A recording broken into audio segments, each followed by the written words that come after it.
And we're live. Hello, everyone, and welcome to episode 133 of Fans of Power. I'm the man behind the mask, Joe Amato, and I'm here with my partner in crime, Tyler T Rex Baker. What's going on, T Rex?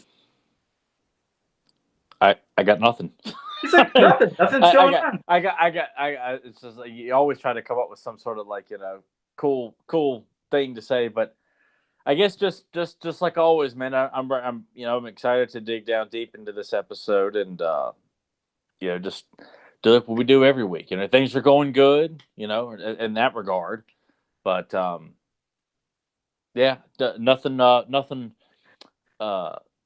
Damn it, man! He's like, dang it. He's like, I'm about as flat as a. Now I can't even say that right. God, man, what the hell's hey, but wrong with while me? you try to get on your game, let me just first say hello to everybody in the chat room. We have Zen Brown, Zentron, Brad Collins, Eric Amon, Jeff Prime, and Adam Gabbert. So thank you all for joining us. And yeah, don't worry, Tyler will be right back on his game. Yeah, how it is. Sometimes we have these starts where it might be a little bit flubbed up, but that happens. I do it all the time too. Yeah, I guess I'm continuing to draw blanks, man. I think we either need to jump into something here or give me something to work with here because I'm firing blanks here. Hey, well, all right. Well, before we get into our main topics and all the discussion, I'll always announce if I see something or something's going on. Well, I know that those little teeny pint-sized heroes, those Masters of the Universe ones I told you guys about maybe a month or two, I don't know how long it was, but anyways, they're out in the stores. Those And I mega think constructs. no, not the Mega Constructs. It's like called pint-sized heroes, and it's like little maybe pop figures, those like little big-headed things, and they're super small. They're only an inch tall.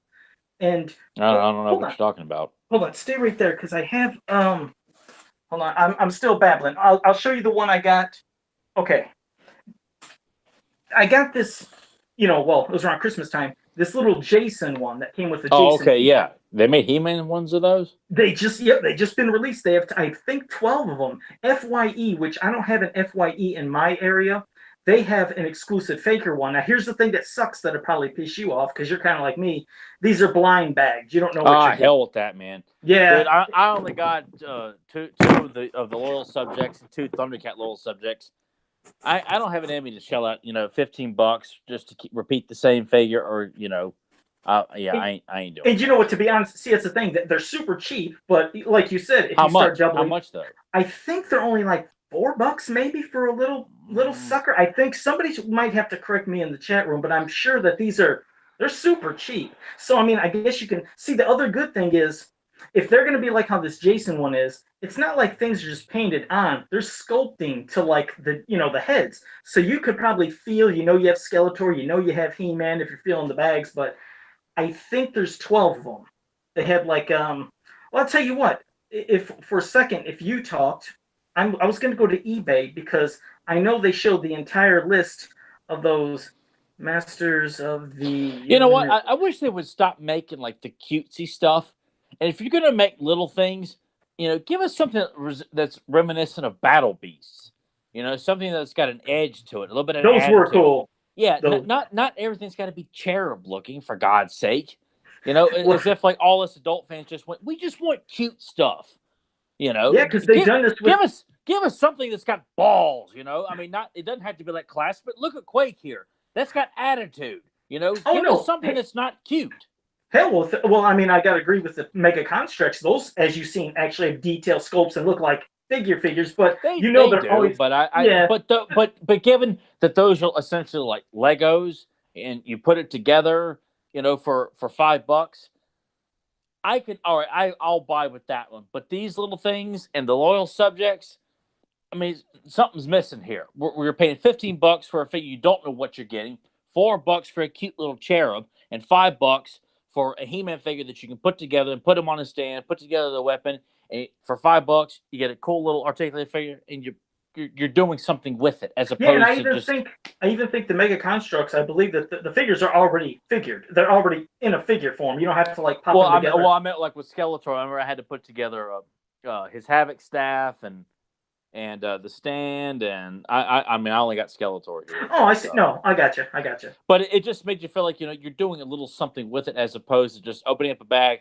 Oh, great! I got him again. You set it back on the shelf. Now, hey, I mean, if yeah, I we just, could see them, I would. Now, like the thing is, I mean, definitely, if I could see each one of these that I'm getting, I would gladly get them because they're cool. But you're right. If I start doubling up and I have 7 He-Mans and 8 Trap Jaws, and it's like, then that would annoy me. But I would give the list to people in case they're wondering who they had. They have He-Man, they have Man at Arms, Tila the Sorceress, Battle Cat, Orko, Beastman, a flocked Panther, which is cool, Skeletor, Trapjaw, Merman, and a flocked Mossman. So a couple of them come flocked, and then of course FYE, which I have none of those stores in my area. They have the faker one, of yeah, course. we got an FYE in Roanoke, which is about an hour from me and Nathan. But I mean, are they available like at Walmart or something? Well, that's the thing. I know they should be widely available at Walmart and Target because, like I went to my local Myers and they're loaded with the DC pint size heroes. They have tons of those you can buy. So, yeah, these are pretty much nationwide, chain wide, but it's just FYE that carries the exclusive faker. You But know, I I think almost feel like if this whole blind bag thing, I think it's gone too far here. I feel like, you know what, if you're concerned about not being able to sell all the cast of characters you're making, then make characters that you ought to feel pretty damn confident are going to sell. If I just think it's unfair to fans to keep forking over lots and lots of cash, and we're supposed to just hope to God we're getting something that we don't already have. If you're worried about, well, if we blind bag it, we're not stuck with a bunch of, I don't know, Man at Arms or Evil Ends on the shelf. Well, you know what? If you're worried about that, give us Clawful, give us Mossman, give us Two Bag, give us Spikor, give us Faker, give us Scareglow, give us He-Man and Skeletor, or give us a Flying Fist He-Man. Get Mix it up and give us a roster that you ought to feel pretty damn confident in, and something that you're not going to be worried about. Oh, let's not make them. If we don't blind, I don't know. I kind of feel like I'm sure there's a method and a reason behind the whole blind bag thing, but I just feel like that's all we've got right now. Other than what the next wave of Super Seven figures that come out, this is all we've got, and we have yeah, no idea what you're getting. I and you know just what? I actually have some people I know that have spent more money on those loyal subjects than just the classics figures themselves because they're hell with that. No, no, no, no, yeah, no, no. no. What I mean is, what I'm saying is, you're right. They blind box these suckers, and there's some people that need every bit. You know, some of the collectors, and you know I do. They get so damn addicted that they want to have every loyal subjects that they're buying, and they're just getting tons of duplicates, and they're left with all these extras. And half the time, they probably stick them back to eBay, but they're spending a lot of money to try to get this whole collection. And it's especially when they're like, get the gold chase one and get this anti-eternia He-Man one or the faker. It's like, oh my god, that gets to a lot of people. For me, I don't do it, but I Well, mean, and there I are those. almost feel like someone could probably say, "Well, it's no different than collecting basketball cards or football cards." Like what? No, what that difference with that is that when you're buying basketball cards, you're getting a pack with multiple options in that pack of cards, whether it's 5 or 12 cards. You're paying $5 for a pack of cards. You've got 12 chances to get the player that you really want, and you And may you not get still it, are going to but get something new, yeah, you'll yeah. get something. But with these, it's one and done, and that's why I feel like it's a bit unfair. You're not getting enough bang for your buck with these blind buy stuff. They do look good. I mean, I got the Panther little subject. My buddy David Taylor gave this to me, or a guy I work with loves Thundercats and He Man. Gave me this Panther here, and they do look great. Yeah, I'm not going to sure. argue that, but it's just for what you're getting. I I'm not going to justify buying. And if I come across, Nathan came across two, I think at TJ Maxx for like $4 of the loyal subjects of He Man. Now that I would get behind, and like if I lose $8, okay, fine for two. But it's just something needs to change. I mean, when those Funko 5-inch He Man style Thundercat figures come out, we'll be paying $10 for those Thundercat figures, And we're and going to see them. we're gonna pay $15 for this. That's what I mean. Yeah, and especially what's great about it is you have those $10 figures for the Thundercats, Conan, and those horror fantasy ones. Yeah. The good thing about those is they're not going to be blind box. They're going to be carded right in front of your face. You're going to see what you get. Bam, you got them. So yeah, I'm not too much. I've never been a fan of this blind box or blind bag stuff. I know there's some people that don't care. And hey, if they got the money, then go ahead. But for me, Yeah, I like I'm not. knowing what I'm Yeah, getting. I'm not denouncing that at all. I can't do it, and I just don't think it's fair to fans, especially when there's not a whole lot for us to put our money towards in terms of supporting He-Man. I'm sure come San Diego we'll get another wave of Super Seven, classics figures that are coming. But in between there, it would be nice if we had something keep us in stores. But man, these loyal subjects and stuff like that. I mean, they're cool, but it's Yeah, just I didn't do I, all like. Oh, first, let me say I hope a speedy recovery to JSP. He said he's feeling sick as a dog, and he's in the chat room. And we appreciate you being here. You don't well, really have to. thanks. We knew you're Hopefully, sick. we can add a little chicken noodle soup for the mind there for you, Yeah, buddy. I guess to make a speedy recovery. But no, when it comes to those loyal subjects, we had that original first kind of wave. But once they started hitting all the different stores like Target, Toys R Us, Walmart, Hot Topic, and everywhere, they were having not only different chases for different stores, but even the figures themselves had slight color variants, and everybody's Yeah, like, that's "Wow, I that's just." that's bullshit. Sorry, Yeah, kids, but it is. It's if you're gonna keep going with this, give us a clawful, give us a spike, or give us a clamp champ. Do yeah, not because what pull did we this. see coming? I think the only thing we've seen so far coming in their next wave, finally of new, is a Battle Armor, He-Man, and Skeletor. I'm like, oh come on, give us. You're right. We want new characters. Hopefully they'll show some at San Diego Comic Con, but I don't know how much longer they can keep doing the color variants because some people have stayed on board and don't care, but there's others that just quit. They said, I can't do it no more. I can't keep buying the same figures over and over with different colors. It gets Well, tiring. oh, well, no, especially when you got to keep money around for guys like this.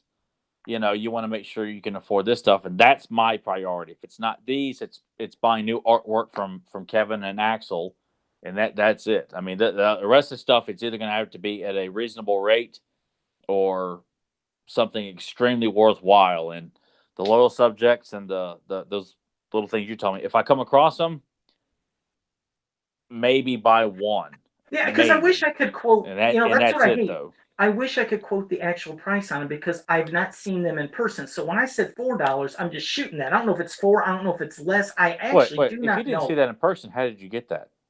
No, the He-Man ones. I have not No, seen no, these no, He-Man. no. That. How did you get that? Oh, this one came with a Friday the 13th shirt. Are It you was the sure? coolest thing. Yeah, Yeah. it Are was you at sure Christmas. someone didn't give it to you as a Like, gift? oh, here we go. He's like, if you say that, Joe, that means you're entitled to get gifts. You better not say gift. So I'll just say, I went to Toys R Us and I bought the Jason shirt with this packed in for Christmas. I bought that for myself for Christmas. Does that work? I didn't say it. It was gifted. If you treated yourself, Joe, you're still accepting gifts. Like you're still doing. I want to show you one other thing. This is my this is my special Chicago Oh, Bulls so pin. if people want to know the backstory behind why Joe is showing this pin, you have to watch today's Beyond Retro podcast on Jaws that we did, and Joe Uh, discusses a childhood memory of someone taking that pin and the wrath that ensued in the yeah, aftermath of that kidnapping. exactly. I was real quick to snap. I didn't like anybody touching this pen. It was always my favorite pen, and still kept it. So yeah, that's my pen. So so I was I had the most random thought. Like, if we ever started doing ads, how fun it would be if we got you to do ads for Craftmatic adjustable beds. what? Wait, why is that? What? Where did that come from? I, Craftmatic I just yeah. For some, I had it in my head this image, and it still goes from where you and others will Photoshop your Mojo mask onto like random stuff. And I just thought it'd be funny if someone had superimposed your Joe and the scarf on as someone laying in a Craftmatic adjustable bed, and it just for Joe to be endorsing these beds for like senior citizens, and Joe's like, as a recovery customer, I'm quite happy and satisfied with my Craftmatic adjustable bed. wow, that You know, sure came out of left field. That's I know that's insane. what made it so funny, and that's some of the most funny stuff in movies is the stuff that's most random. Like, where the hell did that come from? And then you just Yeah. keep going. So I just thought it'd be funny if we ever got to do an ads that were tapped to do Craftmatic adjustable bed ads. That would be great. I would buy one if Joe was endorsing it on TV All right. Well, with like his I'm not. with his greasy ass bag of McDonald's on one side, and then Ah, he's there you got go. some like customized stuff over here on the other side. Just sitting there and just And a kind of. plush Jason sitting in his bed, I love it. holding on to it, I have some telling the blush camera. plush. Yep, right over there. I have some plush Jason. So there you go. I have Yeah, those if so need be. if anybody can do that, take Joe's face and put it on a customer who's sitting in a Craftmatic adjustable bed. I just think it'd be funny as hell. There you go. All right. Well, I like No, that. It it was doesn't pretty make cool. any sense. I don't know why I can't, but it was just a funny visual I just had to share. What the hell? If it's in your head, let it out. But Why also, let me not? say, Third Triumvirate Studios is in the chat room, and Who Dat Whale is here joining us. So thank you. And Circuit Recording has joined us. Now, this is the guy that helped. Well, I mean, not helped. He's the one that recommended when I was telling you other topics and stuff to maybe do for the show, he's actually the one that recommended. He was like saying, "Hey, do you think you could talk about Prisoner in the Slime Pit?" Because Oh, okay. yeah, because he was asking about the one that we did last time about Battle Under Snake Mountain. Yes. But I think that's when I told him, I said, well, actually we did Battle Under Snake Mountain, and he's like, well, did you do the other one, Prisoner in the Slime Pit? I was like, no, and his name's Brian Little. So it's Brian Little that suggested. So thank you for joining us because we are going to be talking about that. And Tyler, I didn't know if you wanted to start off with Prisoner in the Slime Pit, or did you want to start off with the first story arc in the newspaper comic strip book, because they're both great stories and have Yeah, for our current audience at the moment, and for people who listen to this after our recording, we got a lot on this episode. We've got 1, 2, 3, 4 discussions on top of any other random rants coming in, so you'll get your money's worth, and your ears will have full on erection. I'll just put it that way. It should be just nothing but just titillation for the mind. yeah, Stimulation, just to like make you so excited about He-Man and the Master of the Universe. That's what we're here for, with 4 meaty topics here. So yes. I don't care which one we start out with. Well, heck, let me show at least the big, in case people have not seen the book yet. Here's the I guess I know what we're starting out with if Joe's going to go that route. You could murder somebody with this book. This is the big, giant Dark Horse book that contains almost all of the newspaper comic strips. I mean, it's almost like the size of like one of the stone tablets that Moses had. You had like 2 copies of this. It'd be like the 10 Commandments here. I mean, you could. I'm not kidding. It looks like just something you could murder somebody with. I mean, not to sound insane or over exaggerating, but you are the guy who's obsessed with Jason with his face behind a mask. Well, yeah, I mean, but it's a big book. So if you want to start, because I mean, what's cool is you remember these when they were in the actual newspaper back in the day, they consisted of the weekly strips that were black and white, and then the Sunday one would always be a colored one. So, I mean, through all the work of the people that, put this together, which took a long time, they tried to find every single strip possible. Some, I think they did have trouble finding some of them, so it didn't have every, but I tell you what, it's pretty much complete. Like Tyler, it was only missing a few strips that they couldn't find, correct? There was not many missing. There was, I think a total of 5. Our good friend Sandy Vagina, who's featured in the book here. Okay.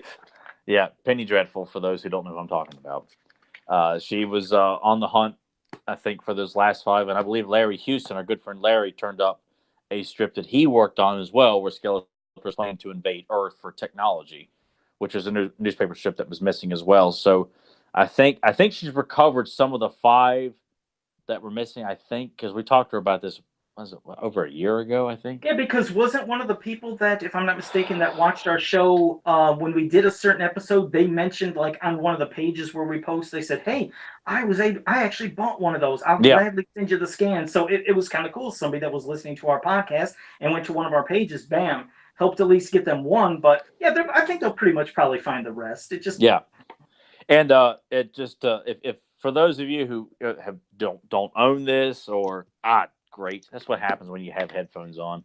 What happened? I end up pulling it out of my ear. That's what happens when I'm at the gym. Like the cord dangles and smacks it out of your ear. But anyway, like probably other than what we're talking about, it's what's so cool about these stories is that they get pretty long and elaborate.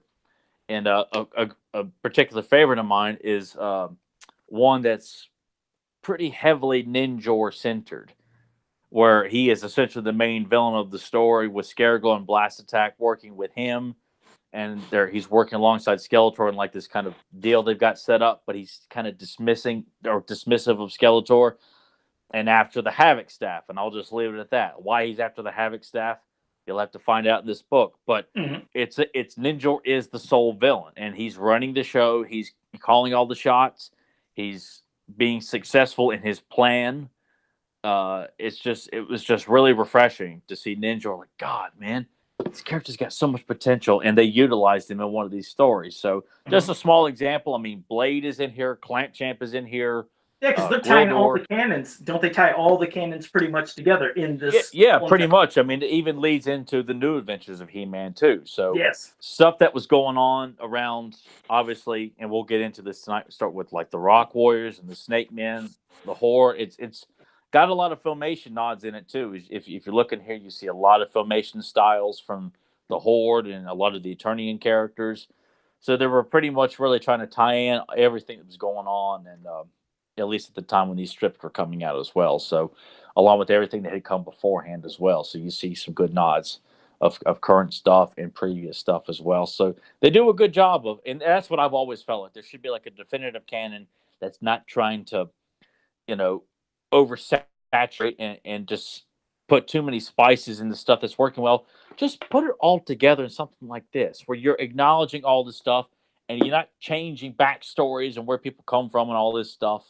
You I know, wish you I just could have read them all as a kid, because when I was growing up, I only knew of those 3 other newspaper strips that had nothing to do with this story arc. And then I was able to get one of those strips, but that wasn't even a paper from my local area. That was how you were funny talking about the uncle that comes in town.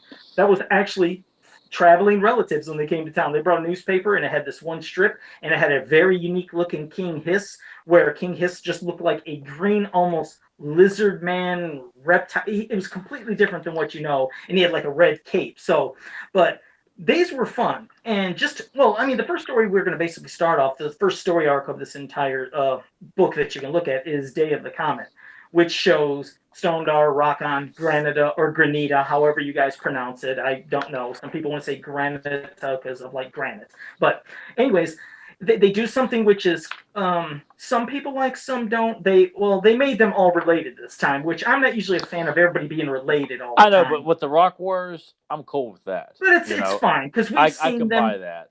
Yeah, we've seen it different, where sometimes just, they work together, whatever. But yes, Stondar, since he is the eldest, he's the father of Rockon and Granita. And, well, the kind of story, which we won't wreck the whole thing, because trust me, you'll want to buy this book. You definitely want to buy this book so you can read it all. But the premise is, Rockon crash lands here. He's trying to warn of impending danger. You find out that Hordak has captured Stondar and is using him to do something. He's going to have him do something against Eternia, but you're wondering, well, why would Stondar work for him? Well, it's because Hordak also has Granada captured. And, he's basically, blackmailing, threatening him. If you don't do this for us, obviously we'd kill your daughter. But there's characters that, we've seen sometimes in Filmation, but usually got the real big bad treatment.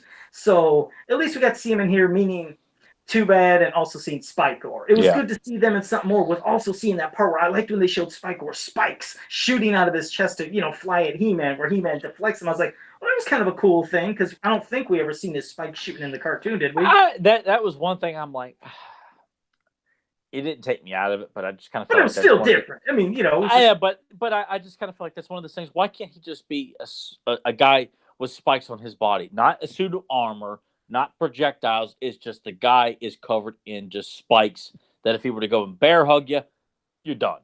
You're going into a full sleeper hold and you ain't waking up from that. Yeah, of course they used it into this though, because as you see, when the spike got deflected, it damages the controls to what they're flying the ship. And what's the name of Hordak's ship? Mercy, or what was it called? I didn't catch a name for it. It was just like it was like a kind of a generic.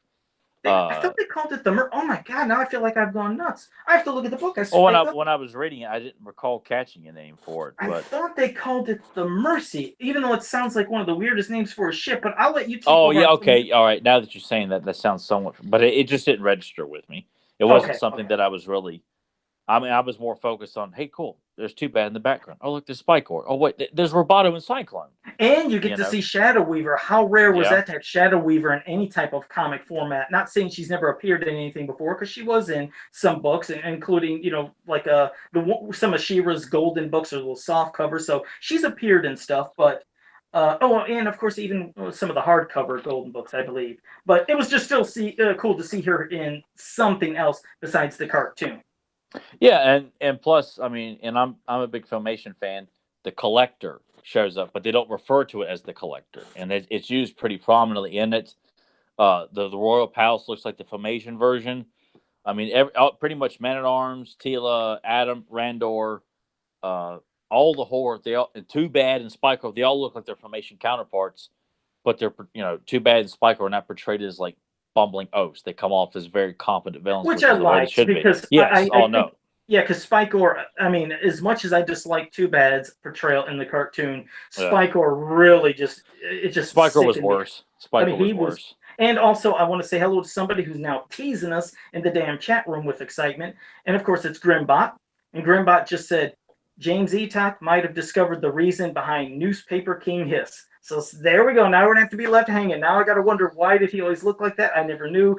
This should be interesting to find that out. Well, I better not find out that we're being told after all this time that King Hiss's name is spelled with Hizz instead of Hiss. Right. I better not find out there's some like double lettering in his name, and that we've all been fools, for thinking otherwise here, and that he's been holding on to this information for all these years just so he could point and laugh at all of us. Right, in case we say something the wrong way and you right spell it the wrong way because it sounds a particular way, and then you see something else. Yeah, that led to a disaster of me trying to do some photoshopping. That didn't work out too well, but what the Yeah, heck? what a maroon. What a maroon. But go ahead. But no, it's a really good story, and I mean, and it's they really take their time in this story. Like it's a long story. I mean, it went for over 20 pages of just panels of illustrations and the story that's just building. They and it's a serious story. Like there's no there might be like a bit of like silly dialogue because they are writing it for children. However, 95% of this story in particular is a serious story. It's not done for laughs, not poking fun at the characters. And, oh, look how silly and humorous we are. I mean, no, it's a serious situation from beginning to end of what they're dealing with. The Horde, Skeletor.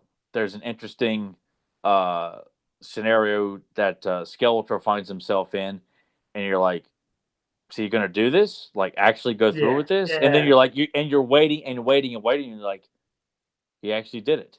And I which know what I you're would, talking yeah. about. And I was just as I'm reading, I'm like, "All right, where is it? When's it gonna happen?" And like, wow, they actually followed through with it, and and I liked it because you didn't feel like it harmed the character. It was just cool to like, you know what? When Skeletor said it, he said he actually did it, which you're like, you know what? That's pretty cool. It's pretty cool that they were that ballsy. Like decided, you know what? If we're gonna do this, let's pull the trigger and do it. Balls to Yeah, the wall, man. exactly. I mean, you had different things happening that maybe didn't happen before.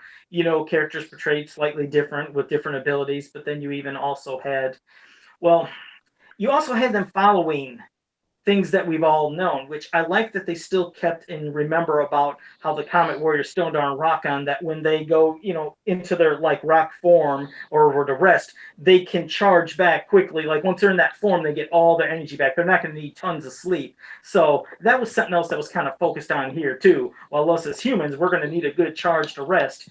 All they can do is usually be in that form, and bam, they're ready back to go pretty quickly. You know, and after reading this too, it's pretty amazing just how high the push was for the Rock Warriors faction, and that we only got the two characters that from I mean 86, which I always for some reason I would get confused that the Rock Warriors came out in 85 and not 86. I believe it's 86. But just how highly they were promoted. They were put in everything and another story into the Prisoner in the Slime Pit. They're featured heavily in that. They're featured heavily in this. They're featured in an episode of She-Ra. There's Earl Norm did a poster of the Rock Warriors. There's commercials, and it just felt like they were really making a really big push to push the Rock Warriors to make them well known and yet it's we did the Rock Wars episode last year, and it did quite well. People seem to really like it. But up to that point, you're always kind of led to believe that the majority of the fan base is kind of indifferent or just dismiss the Rock Wars as if, like, I always get a kick of seeing He-Man, or kick out, excuse me, of He-Man teaming up with the Rock Wars. Like, I am always excited to see Stone Dog and Rock On in this particular battle because I feel like it's not only an expansion of He-Man and his allies, but they're just cool looking characters. I just like these Rock Warriors, and I still want to see what evil Rock Warriors look like. These are the good guys. What do the bad guys look like? We got evil rock villains in the Rock Lords toy line. We saw what they look like. What would an evil Rock Warrior look like? Is it made of solid black with lines of lava down in them or something like that? Yeah, that would be kind of cool. That's Yeah. funny is I think somebody even took a vintage figure at one time and did just what you said. I think they took a vintage Stone Dar, painted him in brown, made lava looks like in the little, like Cracks circle and indents, yeah. yeah, and cracks, and made him look like kind of like a lava, comet warrior. So no, it would be great because the only thing we ever got were, of course, in meteor form, since they all like basically still are people that are all widely known together with the Meteorbs and the Comet Warriors, and of course we got the five evil Meteorbs. But no, as for Comet Warrior characters like this, no, there's never been that I can remember seeing them. But that would be kind of cool because you're right, they definitely heavily push them. I mean, they're popping up in coloring books and any other kind of medias, and Yeah, they I were mean, around. I mean, when you go and look at the all the different various types of merchandise that was going on throughout the run of He-Man, they're pushing, some of the more prominent current characters, but there's something about the Rock people. I just felt like, man, they really managed to put them in so many stories and comic books, and I mean, they got a whole issue dedicated in the Star Marvel comics. I mean, you've got the Slime Pit mini comic, where the Rock Warriors are featured heavily in that. Rock People to the Rescue. Um, God, I'm fairly certain there's another Rock Warrior mini comic. Am I missing one? Am I missing another one with Rock People to the Rescue, the Slime Pit one, Did you and mention then Rock in a Hard Place? Did you Rock in mention a that? Hard Place? I know there's at least three. I almost want to say, oh, they're featured in the Hordes of Hordak with the Horde Trooper mini comic. Yeah, I'm Why are trying to you think of. you just staring at me? No, no, I'm sitting there. I'm thinking in my head. I'm trying to think of what else I, I see. I can't memorize every single one. I Well, thought there were I'm some of just the. saying I felt like they were really, I mean, heavily used in a lot Heck of, yeah, and they I were think even I in think some it, of them in the Masters of the Universe magazine comics. I yeah, believe there were even some of those. So no, you're yeah, right. They were pushing them. I mean, definitely around that year. I think they seen the potential in them because I mean, at the time, of course, we have Transformers and yeah, and everybody wants to say that it's kind of like the gimmick, and then like you said, you have Rock Lords and stuff. But they were fun, and I tell you, I really enjoyed playing with them. As I did too. the figures. Yeah, I used to love putting them in front of Castle Grayskull, making them open, and they were the only figures. And I didn't throw it like they're a rock, but I remember I would set up some of the evil guys. I'd bowl them because I seen them Yeah, rolling so many times, and I'd bowl them into things or make like a little hill. I mean, they were a blast. They were fun to play with, and yes, they got a lot of treatment. And just like they said, they appeared in some of the episodes of She-Ra, the Princess of Power too. So we got to see it. I never thought of that. That's the one thing we've never said is we've never mentioned. Hey, I wonder what they would look like in MYP. I just realized we have never said that, and that could have been pretty damn cool. I can't believe we never mentioned that. I mean, to see what the Horsemen would have done, like with the Stactions, or what Oh, MYP would have done with the Ant. I mean, obviously they would have been similar, but to think like how big the Rock Wars would have been, like I bet they were how being some big boys. They were probably having calyx size. You think maybe? yeah, I really, yeah, well, hell, probably even bigger than that, because I mean, everything like with those two up figures, like Man at Arms shoulder pad. I mean, not shoulder, his shoulder armor was massive. Mhm. Just there were everything was just up. Like He-Man's power sword on the two up figure was really quite big. Beast Man was just absolutely hulking. Clawful was just a mammoth of a character.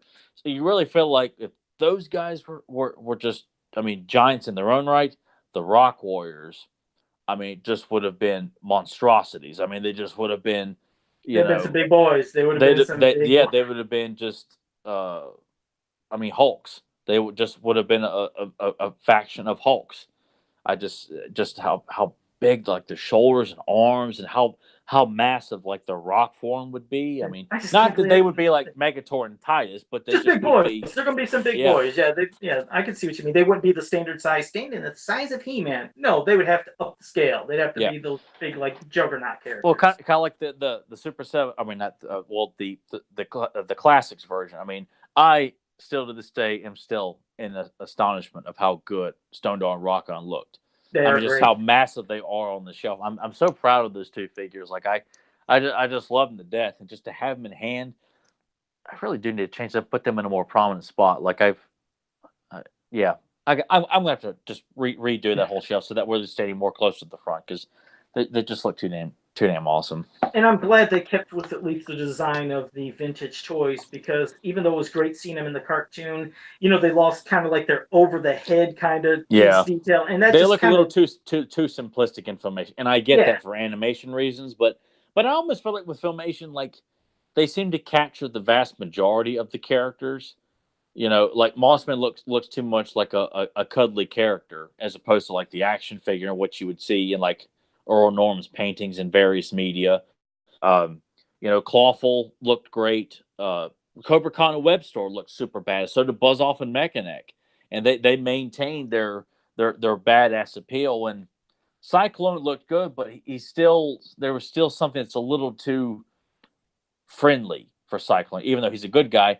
He's just missing with that some of that kind of badass appeal, and just like with Mossman and Two Bat and Spikor, they all have that kind of very harmless look about those characters, where you kind of feel like, man, they're not very threatening characters just based on how their face looks a lot. They just I don't was look as disappointed. I mean, there's a couple I was disappointed with, but I remember Too Bad did let me down a lot in the cartoon of his portrayal and his look. Because, like you said, it was almost friendly, happy. I wasn't scared. Like I look at that toy and you look at those nasty, oh menacing yeah. faces.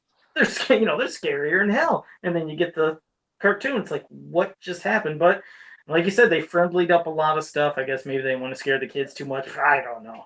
But it certainly didn't help too. They didn't, and I always like praising the hell out of Filmation because it's the best. But it just kind of made you feel like they weren't trying too hard with the voices. And I think Lou Scheimer, God rest his soul, did the voices for Too Bad, Cyclone, Mossman, and Spike. Or probably I think that was Spike, or that was Lou Scheimer as well. And you just kind of felt as good and gifted as Lou was with his voices of doing um, Mechaneck and Disappearing Dragons and Stratos and King Randor and I liked his Triclops. He did a good job on Triclops. So he was very talented with his voice work, and I just felt like, why is that Too Bad? Cyclone had one good voice in one episode, and after that it wasn't any good after that. Same thing with Mechaneck. And I asked James one time, I was like, what the hell's with the differences in all the voices? And his answer Cringer was that didn't even Cringer suffer that too, and you'd think how at, could Cringer, but didn't he? at times, I mean, because everything was better in season one. Like even though we didn't have the wide range of like heroes and villains that are in season two, that really expanded the evil warriors and heroic warriors. Cringer sounded so good in season one, and then you get to episodes like Frady Cat, and it almost kind of felt like it's Alan Oppenheimer doing the voice, but it just doesn't sound like the Cringer that we have all come to love and just see. That's Cringer, and and I'll often feel like, are there others that felt this? I know others have touched on they felt the same way this season two, where there was a serious drop in quality, but I almost feel like it didn't start out that way in season two, and I don't feel like that's a point that I've emphasized enough, because the first half of season two we'd been given some great episodes. Everybody's being portrayed quite menacing, but then there's this kind of, as we all know, that gradual drop in quality where Skeletor becomes very, very rambunctious and up to adolescent hijinks, as opposed to being the Lord of Destruction, and If only things could have kept how it was early and on in season God, one. it's just, it kind of makes you wonder, like, would things have been different had season two not been tweaked and changed so much in terms of the content, It you really know. does. It makes you wonder in those, hypothetical situations. We always like saying that if the parent groups didn't get involved to, make it to where the cartoons got sugar coated, what could they have been? What other things maybe could they have wrote for the characters to try to make it a little more edgy, and maybe their voices and some of the ways they were portrayed. But I guess that's that unfortunate thing that we'll never know, which sucks. But yeah, it would be nice to know what could it have been. Oh, I mean, hell, Clawful was portrayed very well in both seasons, and he's in more episodes than you think, and every episode he's got a good menacing voice, and is always portrayed, even though he's getting his ass kicked by He-Man, he still comes off as, well, one of Skeletor's very well respected evil warriors, and as a threatening character. Like, well, why is it Clawful's maintain, and Cobra Khan? Cobra Khan's another one that was maintained a stable, menacing persona, and Webstore, I think, maintained that as well. But Beastman and Trapjaw They became became punching bags. they did, and like you just kind of feel like why is it all the bad guys that just got to become just silly and just complete morons? And especially out of all some of them, especially Beastman, to be that ferocious looking. Oh man, He's a you know, beast man. I I was just I was I was watching Diamond or Disappearance today, and it's a point. It just made me think that I need to mention this on the podcast. You go back and watch that episode, and you hear how John Irwin portrays Beastman's voice with that constant growl when he's talking, or even when he's standing there listening to Skeletor, and he's just growling, and then that kind of that as you wish, Skeletor, yeah. just very, I mean, just grisly, like you're like, God, man, Yep. that's the Beast Man that we need.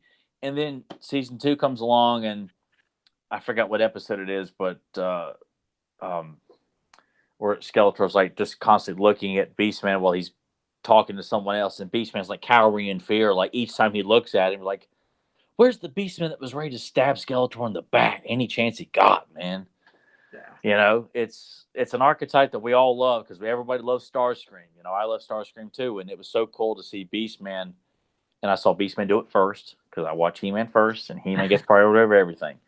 But it's just cool to see Beastman was portrayed so strong and competent, and it's just so sad to see Trapjaw and Beastman just become just slipping on banana peels, so to speak. I mean, I I know. know we said this many times on the podcast, but and don't get me wrong, we're not saying this to select Filmation. If you listen to this podcast, I hope Filmation is the highest in terms of quality and storytelling above anything else He-Man, right next to the He-Man live action movie. But it just bothers me so much that it could have been so good, and it just gets so silly. Yeah. Yeah, the perfect world that we could have had, possibly. Like I said, well, I guess we'll always leave that up in the air. That's what makes for fun debates and thoughts and, what could have been. But yeah, so, well, hey, well, there's that beginning part that we did. So we talked about Day of the Comet and did our sad rants, which we always love to do too. But now we'll talk about Prisoner in the Slime Pit. Now, this one, if I'm not mistaken, I know that mine came with an audio cassette. I honestly can't remember if it also had a record because some of them gave you different versions. They Mm-hmm. gave you the record or the audio tape. Mine came with an audio tape, but I there's a couple of interpretations of characters in the book that their drawings looked weird, like Modulok in one particular splash page always was kind of weird to me. But I admit it's still nice looking art. I'm not bragging on the art at all. But it starts off, of course, of even showing the slime pit and describing the slime pit. And of course, Hordak's plan of, wanting to get He-Man and turn him into his, slime monster slave. So he has a plot that a plan that he's going to have some of the Horde troopers. This is what I thought was kind of funny that I picked in the story. And it's not putting the story down by any means, but the part of they're going to have like the Horde troopers, go into Castle Grayskull and steal some book and then take it, with them. And then it's going to lead He-Man to come after the book. And then they show like a panel, I believe it's He-Man. And I think it does have, the Comet Warriors. And they're describing them as being like at the window of Castle Grayskull as the drapes are blowing. Which, of course, there's no drapes, but I'm always thinking, I don't like the thought of hearing of drapes in Castle Grayskull's window. But He-Man, he then finds out that, yes, somebody broke into the Castle Grayskull library and stole the one of these magic books. I'm like, how the hell did they get into Castle Grayskull so easily? And they stole the book. It's like they made it seem like it was too easily accessible to get into Castle Grayskull. But also, since this was drawn and looks like the same, type of people that worked on, Battle Under Snake Mountain, they have this thing to where it makes it look like He-Man's always living in Castle Grayskull, at least most of the time. And you do not see a Prince Adam. You do not see the transformation. But his plot is to bait and trap and get He-Man to come to Etheria to get this. They find out that it's, the prince of some Horde troopers, which this book has some of the most unique, weird-looking Horde troopers that you'd ever see. Again, I won't show you in case you guys ever want to, look this up yourself, find the book, or you can even go on the org and read the story. But there's unique Horde troopers, which I'm going to pass something to you, Tyler. It always confused me as a kid, and still even now slightly does. And I'm not saying I'm right, you're right, wrong, or nothing. But beyond the Horde troopers, they showed these other, it almost looked like goblin monster creatures that are peering off on the rocks, and they're looking. But then they still always refer to just the Horde troopers. And then, they talk about how the Horde troopers have this special, nice, very shiny looking armor, whatever. And in one panel towards the end, I think you see a shot where like the Horde Trooper's head, it looks like Yeah. you're seeing under his neck, and it looks fleshy. I almost came under the assumption of were these Goblin Trooper warriors or whatever that were looking over the rocks. Did they put on the armor and don the armor of these Horde Troopers, or were they a whole separate set of scouts? But they never said that. They just always described Horde Troopers. So I wondered, were these unarmored Horde Troopers, or just something they never name dropped? I kind of took it, and I didn't have this as a kid. This is something I had to see as an adult. I took it as almost kind of like lumping together this kind of goblin-like group along with these metallic-looking humanoid troopers. And even though this is kind of one of those books, like the Golden Books, like the hardcover Golden Books, where you're getting more story than what the pictures can give you. So you almost feel like maybe the writer is kind of given a few pinpoints and you just draw this, and hopefully it kind of matches up. I like to think of it as that, even though the slime pit comes out the same year as the Horde Troopers, kind of makes you wonder, had they not been given the Horde Trooper action figure to draw into the book, almost as if like we haven't I have the finalized it book. yet. Do you think I should show the fans just in case? Because this is not a common book. Maybe I should Well, show hey, them look those at it stories. this way: if people are listening to it through Podbean or on iTunes, they're gonna have to go look it up anyway. So if they want Hey, and to it might check, even make them look and link us up too on YouTube. yeah, But I have to show them first. This is Prisoner in the Slime Pit. This is the heart. I mean the soft cover of the book. But these things are so unique that I just have to show them. And He-Man's talking to one of them right there. Can you see that? Okay, Tyler. yep, I can see them. See, and as you can see, these look absolutely nothing like the Horde Troopers we know. So you're right. Were they not giving, or excuse me, were they not ready to be shown as a reference from pictures or something? But I assume they would have by that time because my God, we have Blue Hordak. I mean, Yeah, it's different. It's weird when you see things that you just don't expect. But it used to drive me nuts. But yeah, they especially teased you when you looked at that one page that has Grizzlor, Montana, Leech, Modulok, and then poor Dragstore. He's all the way stuck in the corner. It's like he's never in the story. Did you well, get I ready? didn't. Wait, let me see that. I Yeah, didn't look. catch him. Tell me if you can see Dragstore there. Okay. I clearly didn't. I didn't catch him on that one Yeah, so because Dragstore made it appear. I had to read it by individual pages on the org. So Yeah. I didn't because the story's on the other side. So I didn't catch that Dragstore. Well, all right now that reopens the question up even further because Drax was part of the 86 wave along with the Horde Troopers and the Slime Pit. There should be no reason why, Why unless are the they so Horde Troopers weird? were the last to be finalized in terms of development and what their visual style was going to look like, that the artist on this book had to come up with something to fill in the gap. Yeah, because Because it it's doesn't make nothing. sense that You're Draxler's right. there and the Horde Troopers are not. And the Rock Warriors are there for crying out loud. So look, we're Exactly. dealing with a good part of the 86 lineup except the Horde Troopers not being drawn correctly. So some there was clearly something missing in communication here. I mean, vastly missing. I'd never seen something so drastic. I mean, this was illustrated by Pablo and Judith Marcos, which I believe I told you at one time. I thought they used to be husband and wife, but I think it was father and daughter who drew this up together. I believe that's how it was because I have there's a splash page in the middle that has when He-Man's he's getting ready to get put into the slime pit by Yeah. those Horde troopers. I actually have like that original piece, and I have that. It was bought through Facebook. There was somebody in the group that got a hold of a lot of some of this original art, and I have that kind of like in a black and white grayscale, whatever you want to call it. But it's cool to have an original piece from this. But those are some of the weirdest things. It was just like I said, this one shot towards the end when He-Man's punching one of them in his jaw. You see the helmet, like his head go back, and it seems like he's, believe it or not, wearing a mask just like this, and underneath it's all fleshy underneath, which just had me wondering, is it them damn creatures? Because them creatures are gray and look fleshy. But again, it's just something that as a kid used to drive me nuts. And even as an adult, I always wondered what was up with them damn creatures. I mean, it's another testament to the constant evolving toy line property that's what we're here for. This line was constantly evolving as it's being produced, like changes are being made, and that's why you see so many canons, and not just in the States, but in various countries. Why certain characters are a certain way, or you see certain characters on the wrong side, or Star Marvel Comics has got Squeeze working for the Horde, and referring to Hordak as, yeah, boss, whatever you say, boss, as if like he's 1930s gangster. There's just constant inconsistencies, but that's what I think kind of adds to a lot of the charm is when you see Horde Troopers like that, as if like, well, that's odd. And I'm sure like a lot of fans would say, why can't we get figures of that? Let's I've heard some expand people. and make the Horde Troopers even more. Let's get Oh, more why Horde Troopers, not? but yeah, why Yeah, not? because I've heard people say they would love to have those. I wish I could remember. It's something I think from a possible.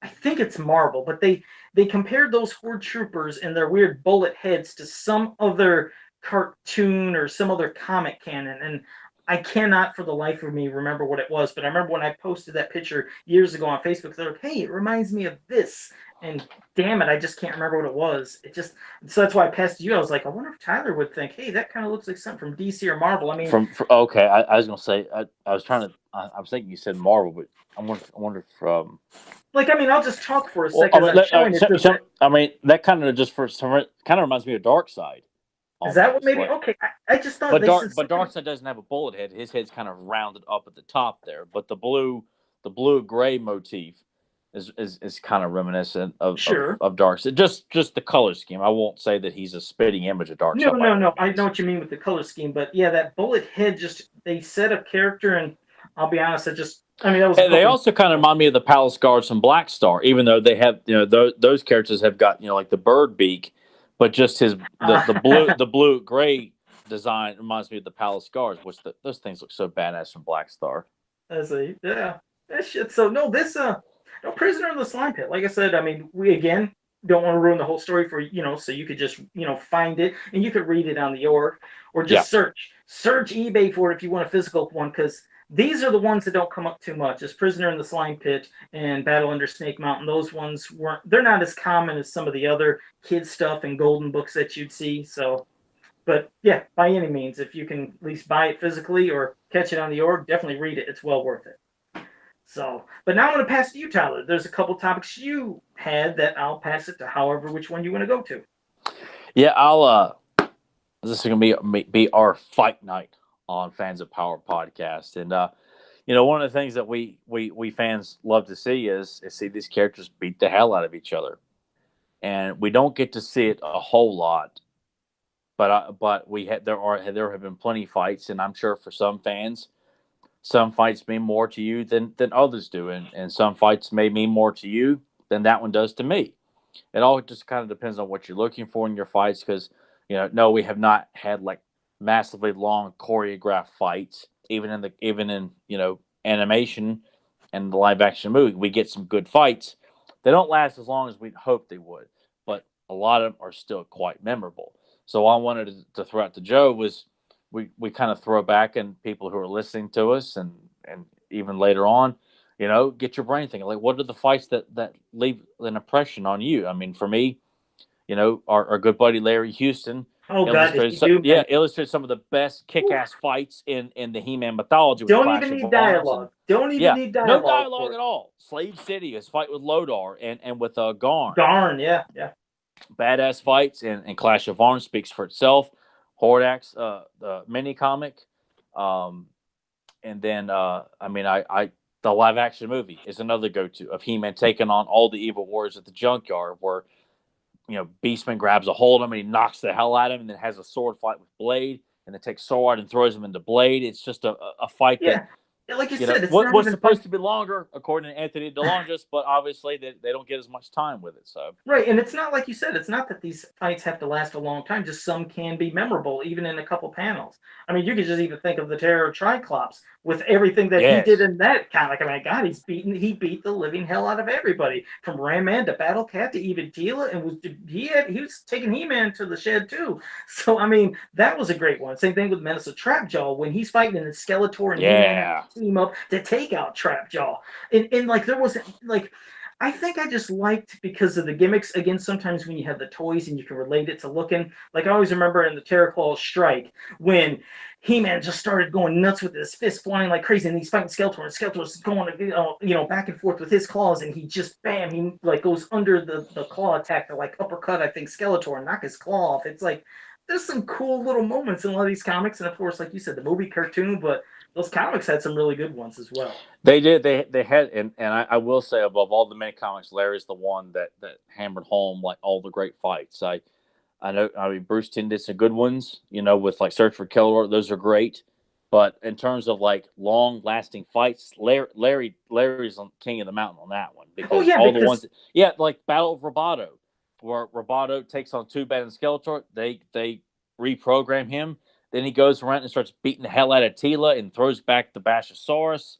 I You think that know, is what's most memorable. I mean, when I think about it, I mean, Larry, it's like how he said, you could tell a story without words. And his comics that he worked on did some of the most story without words that you could ever see because his fights, they're right in front of your eyes and they're no pun intended, hitting you right in your face. I mean, you are seeing what's going on. That's why you do remember in Clash of Arms, in Slave City. You memorize, I mean, not memorize, but you remember these fights because it was a lot of good back and forth. Not some of the typical bam, one swing somebody's done or 1-2. It's some stuff that would go on for a good amount of panels, and yeah, I that's mean, why it was He fun. Man may throw the Two Bad off to the side, but like one of my favorite ones is where Two Bad grabs old He Man, and He Man like throws Two Bad over his head, and then he immediately starts breaking into a sword fight with Skeletor, and then the fight continues on because they got to stop Roboto, and Two Bad keeps coming back, um, and then oh god, I was trying to think some of the others then too. Well, I'll bring up Uh, something real quick. I was gonna say first now in the cartoon, like you said, sometimes the fights couldn't last as long as you'd wish. I mean, like there's one I know. Again, you're not a super fan, but I did enjoy watching She-Ra and Maylog go back and forth because it seemed mhm. like it was lasting. Well, But but see, that's the point though, is that the good story behind these fights, to me, kind of enhances what's going on there, and like for me, the assault on Castle Grayskull and Diamond Ray Disappearance is one of my all time favorite fights, because even though the heroic warriors show up, I get so excited. Always did as a kid, when the Evil Wars pull down the drawbridge and He Man and Baraka are standing there as alpha as I love hell, that. Yeah, and I just like staring that. him down. And like, next time you might try knocking him first. That God, was cool. that is the most iconic alpha male. I mean, just the calmness and confidence in He Man. Yeah. And then it cuts to Skeletor looking pissed off. Panther's got this look like, I'm gonna rip He Man's throat out, and Beastman's just ground and takes off after him, and then he Yeah. just comes charging out and grabs a hold of Beast. Like, God, it's I just love that epic as how he hell. yeah he held them up like Yes. that. That was cool. You're right. There's those fights that, especially when some have it to where we've said before, where it's like got you hanging on the edge of your seat and feels like things like people are these are in dire straits and what's going to happen. It's just like when everybody was fighting Shigora. That one I Yeah. told you scared the shit out of me. It's like, what are they going to do? It's like, oh my god, the evil warriors and the heroic warriors have to team up to get this son of a gun and knock him back into his dimension. That was what now that to me was at least some of the most memorable because that was going on. There was a lot of fighting, but that scene inside of Castle Grayskull, how could you forget that moment of that big son of a gun who's beating the hell out of everybody, who turned sorceress into his like little harpy slave? It was just whew. And I don't know. And one other quick thing, I don't know if Grimbot is teasing us with something or if this is something he's serious. He said, just let me finish the whole thing and then I'll pass it to you, Tyler. He said He-Man versus Strongarm above pool of Yes. molten photanium. He said, too bad that never got made. What does Yes. he mean That about that that? that was the deleted sequence. I believe it was storyboarded as well, where the fight Cheatham and the Phantos was going to go on a lot longer. And I mean, it doesn't last very long, but yes, it was supposed to go on where they're fighting over molten photanium. Where, I mean, imagine Strong Arm like swinging this massive right fist, trying to knock He-Man into it, and He-Man's jumping around on the beam, trying to avoid being knocked into it, and then eventually gets trapped into a tomb of photanium. I mean, yeah, when I learned about that, I'm like, oh my god, man, that just would have been just incredible, because Strong Arm has such a memorable appearance in Cheetah and the Phantoms. But to know that we were supposed to have got a longer fight sequence with Strong Arm and He Man, because Strong Arm was one of the few guys that took on He Man and successfully, like, he beat him. He beat He Man, and given the dialogue, you're led to believe that it took a long time for He Man to break out of that photanium tomb. Like, you know, from what Man at Arms and Tiller said, that they were working on chipping away and breaking away the tomb, and it's not working. So it makes you feel like He Man was defeated. It just took him a while to get out of it. But Strong Arm is one of the few guys to take on He Man right there on the spot and beat him. and he Well, did now it. we have to tell. Well, now we have to say, because Grimbot, we know he's the master of animation. That's your new title now. You have to be the master of animation. But we know that you know of this stuff, the behind the scenes deleted stuff. You got to bring it to life for us, Grimbot. You got to draw Oh some of yeah, these things that we give never. us a sample of what it would look like of strong arm, either getting ready to swing at He-Man, or him swinging and He-Man's either ducking it or smacking the fist out of the way, or give us something Yeah, along because those I'm sure, lines. like you said, the battle, even though it wasn't there, it probably would have been quick, but it still would have been epic as hell, probably to have in the episode, as short lived as it could have been. So, there, I'll put that in your head. And I wanted to give to you, Tyler, right now in the chat room, some people were mentioning some of their either fights they would love to see or fights that they did see. So, I'm going to say, like, right now, Zentron was saying he would love to see Evelyn versus Shadow Weaver. Yeah, That would I'd be have loved to one, have seen that. Yeah, that would have been a hell of a fun fight. So, Zen Brown, well, yeah, what's funny, yeah, he mentioned he said one of his favorite fights was Triclops and Battle Cat. Oh, you bet. I mean, especially like I said, he knocks him out with a punch. He was taking him out pretty quick. Let me see. Your favorite blockhead said Fisto defeating Clotho and Fisto in the arena. He says, but not able to defeat Whiplash. Always entertained him. And he said He-Man saves the day. Oh yeah, that's our go-to, man. Blockhead. When me and Tyler talk about a fight, we love when Fisto's battling them all and seeing that Whiplash would have probably killed Fisto, no yeah, doubt. yeah. But just knowing that it exhausted him to beat Clawful and Jitsu.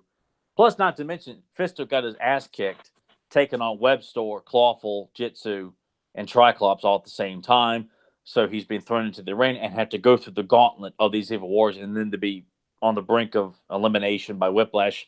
Just goes to show you he can hang, but He was can't hanging. go can't go through all of them. And That was my I mean favorite portrayal of Whiplash of anything. Was that in Clash of Arms? Absolutely that loved it. yeah, that one and Betrayal of Stratos. Like I think those are his most prime appearances because he's very menacing in that. And this in Clash of Arms, he's just a brute force. And Yes. uh, to touch on too, the fights of He-Man and Skeletor. I mean, the cream of the crop. We've got the fantastic battle at the end of the live action movie where Skeletor becomes a god after his Oscar worthy speech of taunting He-Man becoming a god, and then they duke it out, on the throne of Grayskull and knocking Skeletor down to the pit. You've got When he Skeletor, gets the He-Man. What's yeah, that? I was going to, not to cut you off, but Yes, remember, yeah, when Evelyn's he gets the plot. Yes, there you go. I knew you were going yes, to bring it yes, up. That was the one. yes. God, and nobody ever talks about that episode. Fans do not reference that episode ever. That's And I'm unbelievable, especially that's when Skeletor was pretty close strong to being like He-Man, having that Korodite fashioned into his, armor, crest or his, bones. and to duke it out inside a volcanic cave. You can't get more epic than that. And Was just that your whole power versus power line that you loved, or yeah, what he said? yeah, the Yeah. one that Alan Oppenheimer refused to write. Come face me, He-Man, power against power. And yet our good friend Thomas went to Texas, or lives in You got Texas, what you wanted. and got what I wanted from Alan Oppenheimer. No big deal. I got the autograph over there of the what I was supposed to have gotten. The one that I did get, I have yet to put in a frame, and I had him autograph a blow up of. Let me get it here. Okay, yeah, no problem. You can grab it. This. I had this blown up of Skeletor holding the cordite over the fire. Ah, yes. I had the image blown up, and I just lost it in me to put it up because I just felt like I was punched in the stomach when Alan refused to write all that. Quite embarrassing, but that was such a memorable Skeletor He-Man fight. The live action movie. I mean everything about Diamond Raider disappearance, that assault on Grayskull, Evil Seed. That to me, even though it's not a one-on-one fight, I mean they are fighting against him.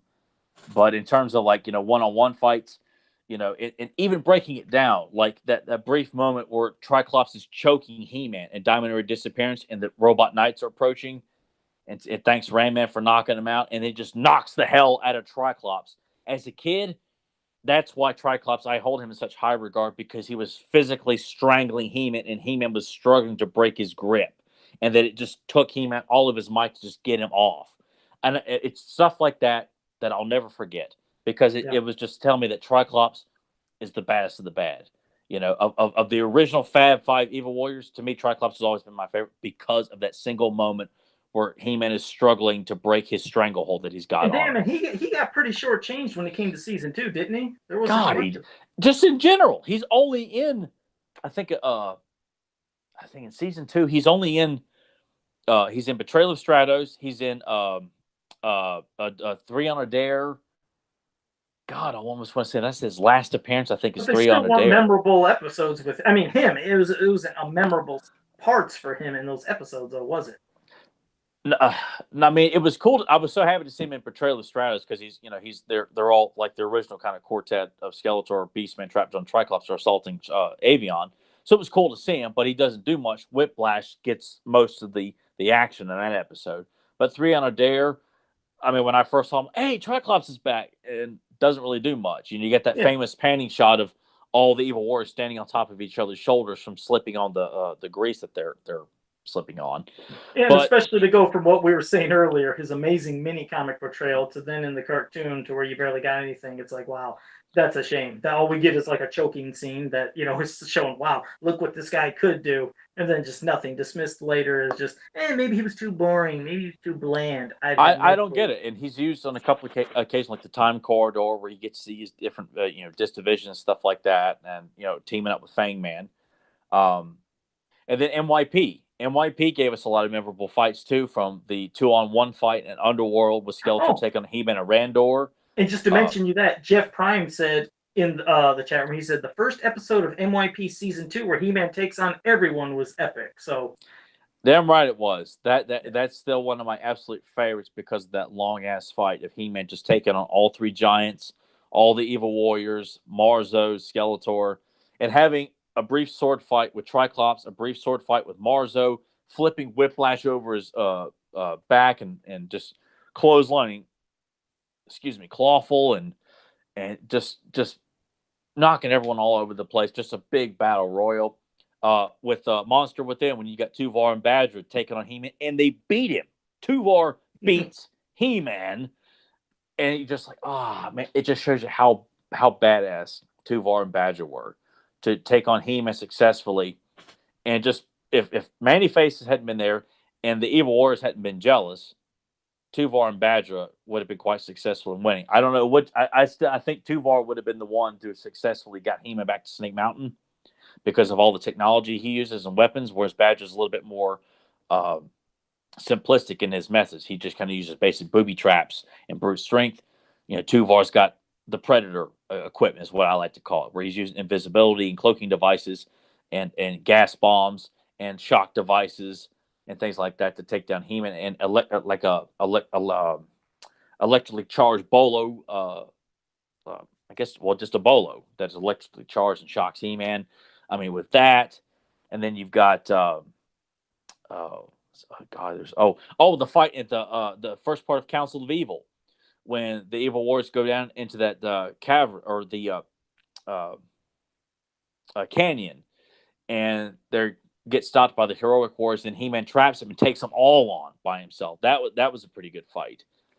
NYP, it seemed like it was loaded with, well, more fights that seemed like, well, I don't like the flipping and zipping and all that crap. No, That's I what can't I could stand that not crap. stand. No. I mean, especially everybody was flipping. I remember they went way over the top when we seen that, like, in the first episode, or, like when you're seeing Mechanic flipping and doing everything. God, And then everybody, when that episode came out, everybody had the same complaint. Enough with the weapon flipping, and God, that sequence of Man-Arm stuck in the fish's belly just wouldn't stop. Yes, the damn weapon twirling. It was like, it's too much. Like, okay, I get it. They can flip in the air 100 yards or 100 feet. They can spin the weapons. When the fighting gets down, of course, in some of the later episodes, it's fun. But I think maybe they were trying to dazzle your eyes with that. But it did nothing. They were trying too hard with that one. Whereas something like an Underworld, where Skeletor's sword fighting with Randor and then kicks him on his ass, and with that awesome sweep kick that he does, and he just looks so badass that way, where he just spins around and sweeps Randor, slashes down, and then He-Man blocks the sword, and then Skeletor, without hesitation, charges at him with his swords, and then charges both of them, and gets stuck in between, and He-Man is struggling to disarm him, so is Randor. They finally do, but just knowing that Skeletor is taking on the most powerful man in the universe, and King Randor. That was a good fight. You should. I think we'll link that. We got to link that probably, like maybe when we're done, maybe in the chat or the comments, because that was a good fight. I know it's on YouTube, but we'll have to Yeah, the show whole that. That you're episode's on right. YouTube. Yeah, but Yeah, you're right. God, that's Skeletor taking it to both King Randor and He-Man. Was like pretty damn impressive. That was a it really good is. fight. It was Yeah. so memorable, and I I feel like that's another part that just gets overlooked in MYP. I mean, people like to reference certain elements of MYP, and I'm like, you know, I don't agree with some of it, but there was a lot of stuff I feel like they got right, and Oh, they that did. I mean, certain just that like you. I mean, same thing like you said when we're talking about Filmation. I mean, there's a lot of fantastic episodes. There's some that are just yeah, there's bland. duds everywhere. Yeah, Every from She-Ra to He-Man to New Adventures to MYP, there are turds in every animated series. I mean, they're obviously the great outweighs the bad. New Adventures probably would be argued differently, but it just sorry, I mean, I'm sorry. sorry, no one is going to support me on New Adventures for the most part, and I'm not going to try and defend the cartoon. I always defend the story, the canon, and the characters. That's what I'm always going to defend. The cartoon, it's hard to defend. I feel like I'd be John Larroquette's character on Night Court trying to defend, I do the want to say cartoon. I do want to say one thing about MYP because, like, we were talking, and I mean, just loved the whole look. I love the music, had great atmosphere and great episodes. But like I said, there's some stinkers, just like for anything. But the one that we talked about that I just was like, like razzing you last week was talking about the island because I know you hate it. So you know what's funny? I'm just like you. I had not seen the island since it first appeared. I was like, I'm gonna have to put this on and watch it just to see was it really as bad as we thought. And I put it on, and it was. What a horrible, horrible And they episode. follow that up with Snake Pit. How Yeah, the hell do you what? follow an episode like Snake Pit up with The Yeah, Island? I tell you, if you guys, if those who are listening or watching us live now or anything, if you like the island, I'd love to. Again, I hope if you like it, enjoy it. That's great. But I'd like to know maybe what was it that you loved so much about it? Because I just, God, it felt so off. It was so bland. It was. I mean, it was just boring. And then the parts with Clawful's cousins, Yeah, and I then don't want to hear that someone says, "Well, it was cool because they expanded on Clawful's like species and he's and got I'm going to family." I'm talk like, about no, that. I don't want to hear that. I do not want to hear that. And that's what I'm going to talk about that annoyed me. I hated that they, clack, clack, clack, clack to contact Clawful so they Oh can let them God, I know. forgot Here's the all thing. about that. I'm going to get to this. They do this clicking so they can contact Clawful. Like the messages starts reverberating through the water and stuff. And eventually Clawful is inside Snake Mountain with Evelyn, standing over that little pool of water that's in Snake Mountain. And he goes, what's that clicking? And then Evelyn says, that's the language of your people. And then he says, just a line that drove me nuts. He said, I was never good at spelling. I was like, what Jesus does that? Christ, I was like, what does God. that have to do with? I was like, so you're so. Not only did they make him so stupid, which I couldn't stand because he looks so badass and imposing, but not only did they make him stupid when he talks, he doesn't even understand the clicking. He refers to it as spelling. Then when they have to relay, or when Skeletor tells him to relay a message back to his cousins, he looks all stumped, and Evelyn says, I'll tell you how to do it. I was like, really? Clawful is absolutely that dumb? I mean, just, oh, it was not fun. It just felt like just insulting some characters, but it was not a good episode. And I seen that goofy, super long necked young Tila you were talking about. Wasn't that odd looking? I even had a screen cap it. I'll post it on my wall for people. I was like, God, why is her neck? It looks so long. Like she's sitting there in her chair, and it looked like the neck went all the way up in her hair. I was like, yeah, what? it's very What is very up? weird. Oh, that is weird. But yeah, I just want to let you know, after we talked about that and I was raising you on the island, I watched it and it did not get any better at all. God, I was afraid you're going to say, Tyler, I don't know what you're talking about, man. I was like, I've already started customizing a young Tila and Clawful's cousins. They'll be on eBay in 6 months. I'm like, oh my God. Or that you're going to say, Tyler, we should do a commentary. Like, hell no, we ain't doing commentary for the island. And it just felt too, what was it? It just didn't feel like I was in a world of fantasy. Like, especially when they're sitting at the beginning and you see Decker and he's relaying to his one old friend next to him about, being with King Randor and Man at Arms when they were younger. And then the guy's like, oh, you know King Randor? He's like, oh, Randy? Like he calls him Randy. I was like, it just felt so out of place. Like, oh, King Randor. Yeah, I called him Randy. I was like, That's oh, why I felt like some of the writing in NYP sounded too close to our culture. Like that one did it. That one did, yeah, or especially like in when that part. yeah, that, and then when Adam says "Go, Dad" in Underworld, I'm like, they don't talk like us. Right? I know, just Yeah, yeah, you know, exactly. just don't say stupid stuff like that. Even when it came out, I'm like, go, Dad. You know, I mean, God, are you telling me you can't write a fantasy show without? And that's what worries me about a new He-Man movie is that they're gonna be talking like that. They'll be talking like kids who how they currently talk now. That they'll be doing fist bumps and all that other nonsense, and talking Are they going like to have how an? Are they going to have an attorney version of, like, maybe a phone or a tablet? They're going to text LOL to each other, but it's like, oh no, let's because they hope not. think this will make the teenagers laugh and giggle because they have their own version of social media too on Eternia. Like, God help us all. Well, hey, at least we know that nothing still happened, even though it's supposed to be in Oh yeah, April. it We're way ain't past. happening. Oh, and But just to let you know, April, we went past May. We're now in June, so well, that says that. oh Also, yeah, but I'm sure there's some people out there who's like, but it's happening, Joe. Just want you to yeah, know, man. I found this article that's about a year and a half old that says a new movie's coming. So I'm going to that share it happened. with all these other social media groups and let everyone. And I'll tag Joe and say, I found it. It's It happening. happens You every know, time. It's going to be unfortunate. Zen Brown, God. or excuse me, not Zen Brown, but Zentron. I don't think we can do what you asked, but he said that's why we should do commentary for the island. I don't think No, we no, can. no, no, no, no, no. Rest assured, if there ever comes a time It's not going where to be pretty. I mean, we have run out of ideas, we have run out of episodes to do.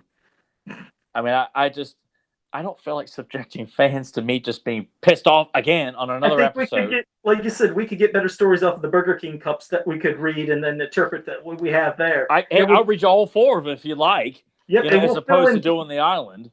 we'll fill in gaps that aren't there, or probably what could have happened, and we'll just evolve that story. We'll turn that little 3 panel thing on the Burger King cup into a half-hour story. But no, Yeah, so I just I know, and I will say this, Joe and I, when we say we would do commentaries for every episode, at some point, which just shows you how long we can keep this podcast going. I mean, yeah, look how many episodes we do before we do a commentary. yeah, So it'll we happen at some point. it'll happen at some point, I'm sure. But knowing that we have exhausted all the filmation of both He-Man and She-Ra, and New maybe adventures go and back through the cycle again, do commentaries again, because I almost feel like some episodes are worth going back and revisiting on live commentary anyway.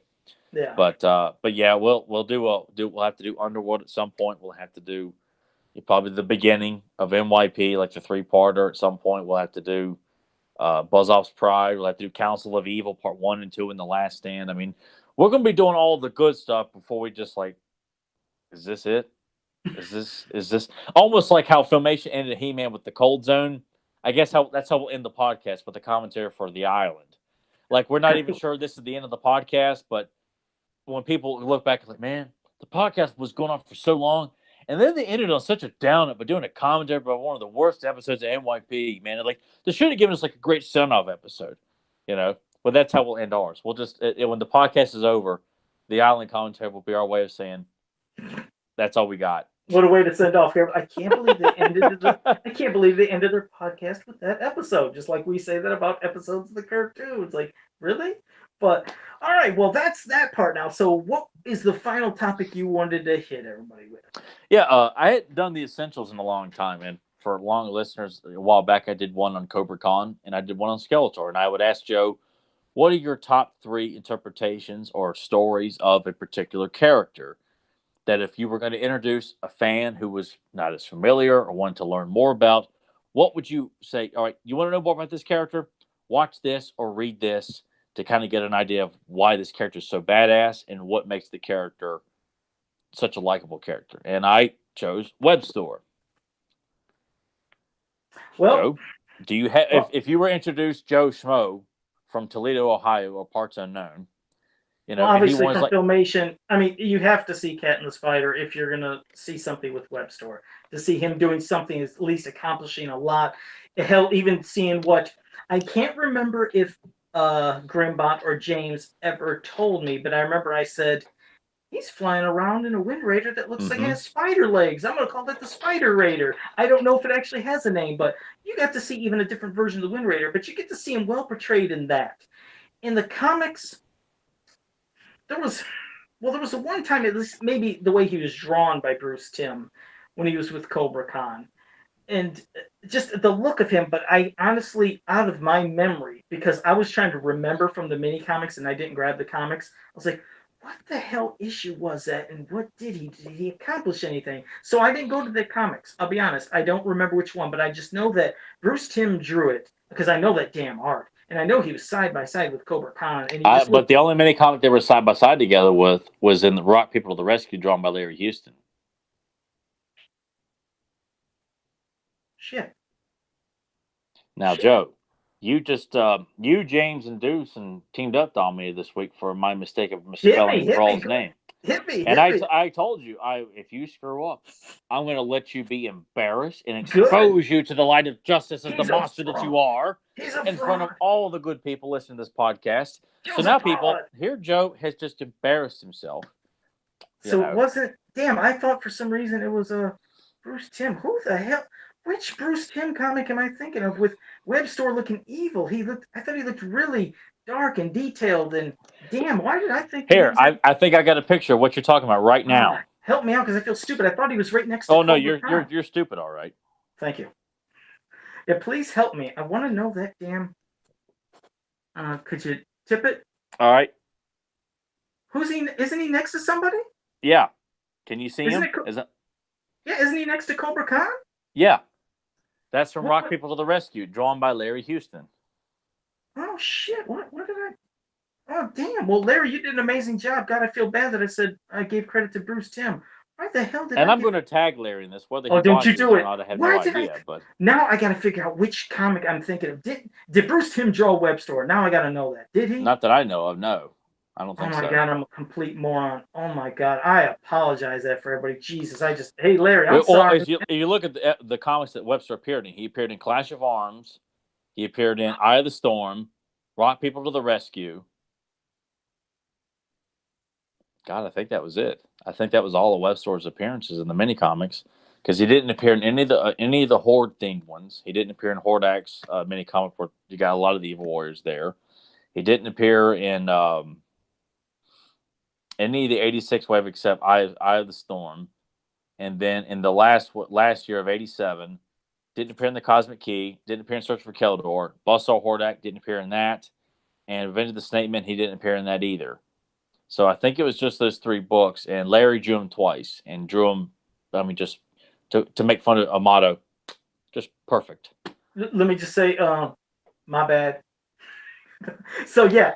So James and Deuce, when you guys want to look to Joe as like someone that you guys can use in like a 3-on-1 match against me, let me know that in a elimination match, a Survivor Series match, Joe's the first one being eliminated in a match with me. Thanks a lot. I knew that. Or thrown over the top rope first. I don't care however you look. Joe's the first one leaving that ring. I just gave reference to the wrong artist. I knew the picture. I knew what I meant, and you did too. But I said the wrong artist. So. Oh yeah, and it is. In all seriousness, that's one of the most menacing looks I've ever seen in Web Store. And as for at least the other time I seen him interpreted where he was doing stuff where he was competent was Power from the Sky. He seemed like he was actually accomplishing stuff when he was capturing Prince Adam, even though they didn't show how he made the webbing and it looked more like a net. Yeah. But they made it sound like he was making the webbing, and then later on in the comic he did the same thing when he captured somebody else in that comic. In that book. I just can't remember who it was, but in that issue, at least everything he was doing was pretty competent along the way of helping Skeletor. Skeletor wanted to get the power from when all the suns were covering the moon, and whoever was standing on the palace at that time in that spot would get the power, of the kingdom. So he was helping Skeletor almost to that exact point until, of course, He-Man then knocks Skeletor out. They have their fight, and then King Grandor gets the power, shot to him as being ruler. But he did help everything along the way from Power from the Sky, which, I mean, I know it's not one that many people reference or maybe have read, but that's the whole point. That's the point is you know the character, so what would you recommend? And that's the whole point of the Essentials is just what do you point to fans who are not as familiar with him or may just have the figure and haven't seen him depicted in any of the media. What would they go to? Yeah. So those are at least 3 that I would choose. I know Tyler probably has 3 completely different choices, but those are 3 that at least popped into my head, I guess. Oh, first thing comes to mind is Disappearing Dragons, man. Okay. Disappearing Dragons, and that's going to be a go-to for me. God, I can't wait to do a commentary on that, and I'm going to have to ask James about that, why he did not give that episode a perfect 10 out of 10 score. What did he give it? 7 out of 10, which is still a high score, but to me, it's absolute perfection. He didn't give a perfect score to many episodes. I think he gave it to 2, I think. But to Okay. me, Disappearing Dragons deserves a higher score, so I'll give him a piece of my mind on that one. Okay. And then, so that one, I had a couple in mind. Probably will say he's not featured so much in Clash of Arms, and I can't really. I almost feel like it's probably not the best to use that one, so I'm probably gonna go with Rock People to the Rescue. Okay. And then,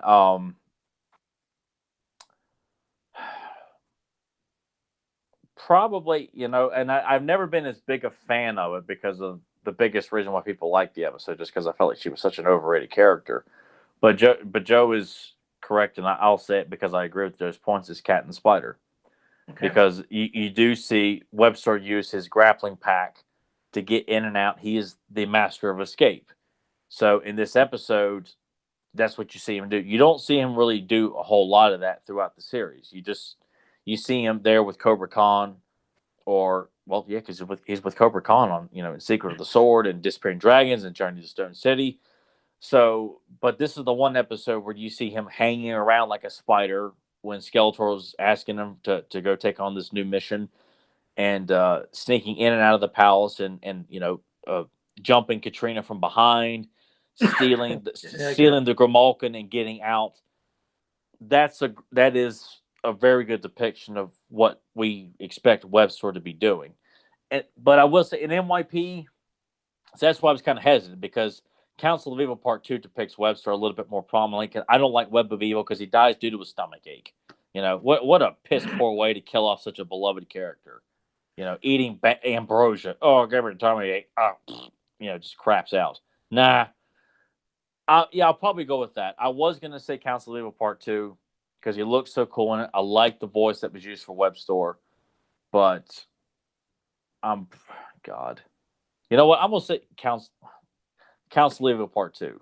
That's what I'll say. I'll say Disappearing Dragons, Council of Evil Part 2, and Rock People to the Rescue. And then Webster has given some pretty good appearances in other canons, like in the Rock Warriors, the Golden Book, Joe said Power from the Sky. Don't think. Oh, he's featured in A River of Ruin, but he's not really given a whole lot to do. You see him using his grappling hook in that, like throwing it. It looks cool. But those would be my 3 for Webster. Like if I wanted to let someone know what this character was about, I would go to that. Okay. And Those are maybe all show them great. the card art from the vintage figure, because that's a badass looking card art, man. No, it is, and I think even on the card art, like he doesn't have that little. Isn't like the symbol missing off his chest? I always thought there was something off when he's swinging from his card art, and he has the armor, but I always thought that little symbol wasn't there. Am I right or Yeah, am I wrong? hang on. I've got him over here. Hang on 1 second. I'll grab him. Okay, yeah, just I knew that there was things used to drive me nuts. As amazing as that card art was, which I love the pose and how he's swinging, I was like, I just didn't think that it had that little red symbol or whatever the hell that little thing is right in the middle, the red or orange symbol. Oh, it kind of glared, unfortunately. Is it there or not? He's Oh, wait, got I'll the wait. symbol. It's just not colored in. Let me take him out. I got him in a. Here's a plug from Zolo World. These There you protective go. cases for your vintage figures. There, free Great plug for cases. Zolo World. Those are great cases, too. Yeah, yeah. I love this. Is one of my favorite men on card figures. But yeah, right there, as you can see, he's got his armor on, but just the star on his chest is not colored. Yeah, Colored that's in. what I It's meant. not colored red and orange. It always looked awkward. I mean, it just looked different, because like I when mean, you look at well, to me, it makes it look more menacing that he's just almost like the dark blue and the dark purple. It makes him great for being kind of camouflaged at night because he's wearing nothing but dark colors. yeah, You because know, like if you look at the figure itself, you know that okay, you see how it has that, on the card art, it has that big symbol. But even on the armor of the figure, I think there's a big outline of a symbol, but then there's the red symbol yeah. in that symbol itself. So I always felt like something was missing, but I do love that look and interpretation. So I'm glad at least you had it and I wasn't insane on one thing. Well, I no, feel no, because I when you said that, I'm like, yeah, there's because it's not like the spitting image of like the web store on the shelf where it's got the orange, or the yeah. kind of like the light orange and the red And the orange, reddish. Yeah, yeah, yeah. So I symbol, meant it was yeah. like a The combo color. Well, thank you for really showing me that. And again, I feel bad about saying Bruce Timm instead of Larry. And I think the reason that threw me off was I know that Bruce Timm, I think, did at least the inking or coloring, or he did something on that. So Yeah. I just threw him all the Oh, credit. So I will say this: like for a long time, I thought Bruce Timm did the Powers of Grayskull mini comic, like for years until I'm like, wait, no, Larry did that one, you know. But for the longest time, because there was a similarity to Bruce's in that, but now I see it's like the elephant in the room. Like, how the hell did I get that confused with yeah, Bruce Timm's I artwork? feel Bruce bad. is, you I know, love the art, yes, I do love it that Larry did. I just feel bad that I name dropped the wrong person. So I mean, they kind of together made the art, but yes, it well, was drawn just out by say Larry. that you'll watch the X-Men animated series since Larry was the man behind it, and I think I'll be right. I have to watch that, Larry. My bad. I'm sorry. There you go. All right, I feel I bad. think Larry will just get a good laugh out of that and say, "No problem, kid." Like, whoops. So, but all right. Well, let me see. I think I was Do we just have seeing if questions there's from the fans or anything like that? I mean, if you guys want, yeah, Jeff Prime saying poor Joe.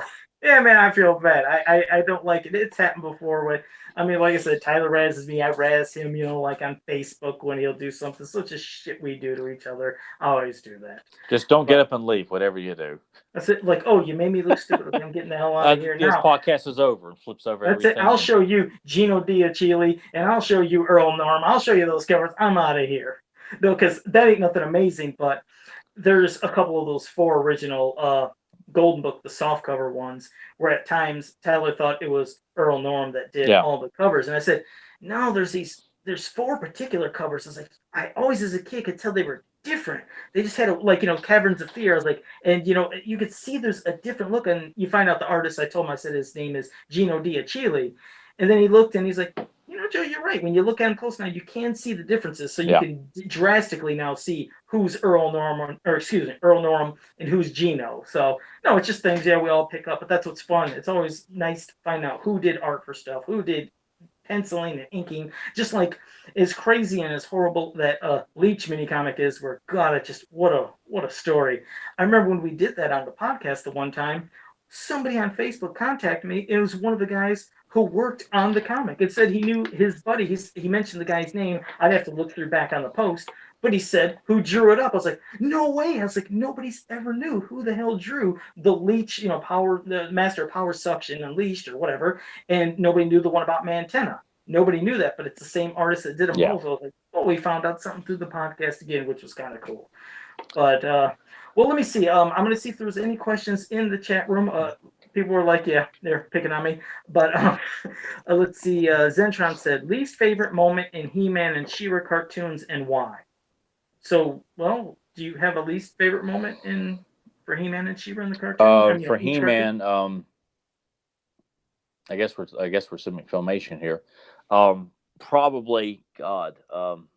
That season 2's got a bunch of them. I probably would. It sounds kind of cliche, and I feel like after I say it, I'm probably going to regret it because I feel like there's another one that could top it. But the greatest show on Eternia. It's an unbearable episode. The premise, you just kind of feel like they just weren't trying anymore. It would just really felt like. I mean, what did you like about it? Could you, everything, or just a particular part? Or I just need to give a specific moment, like something that really just. Because he said least favorite moment. Yeah, he said least favorite moment. Okay, I should have a little deeper. Sorry, bud. Least favorite moment. God. There was quite a few in that one. Give me a second here because I want to take advantage of this. People ask this question. I want to give them something good. Probably.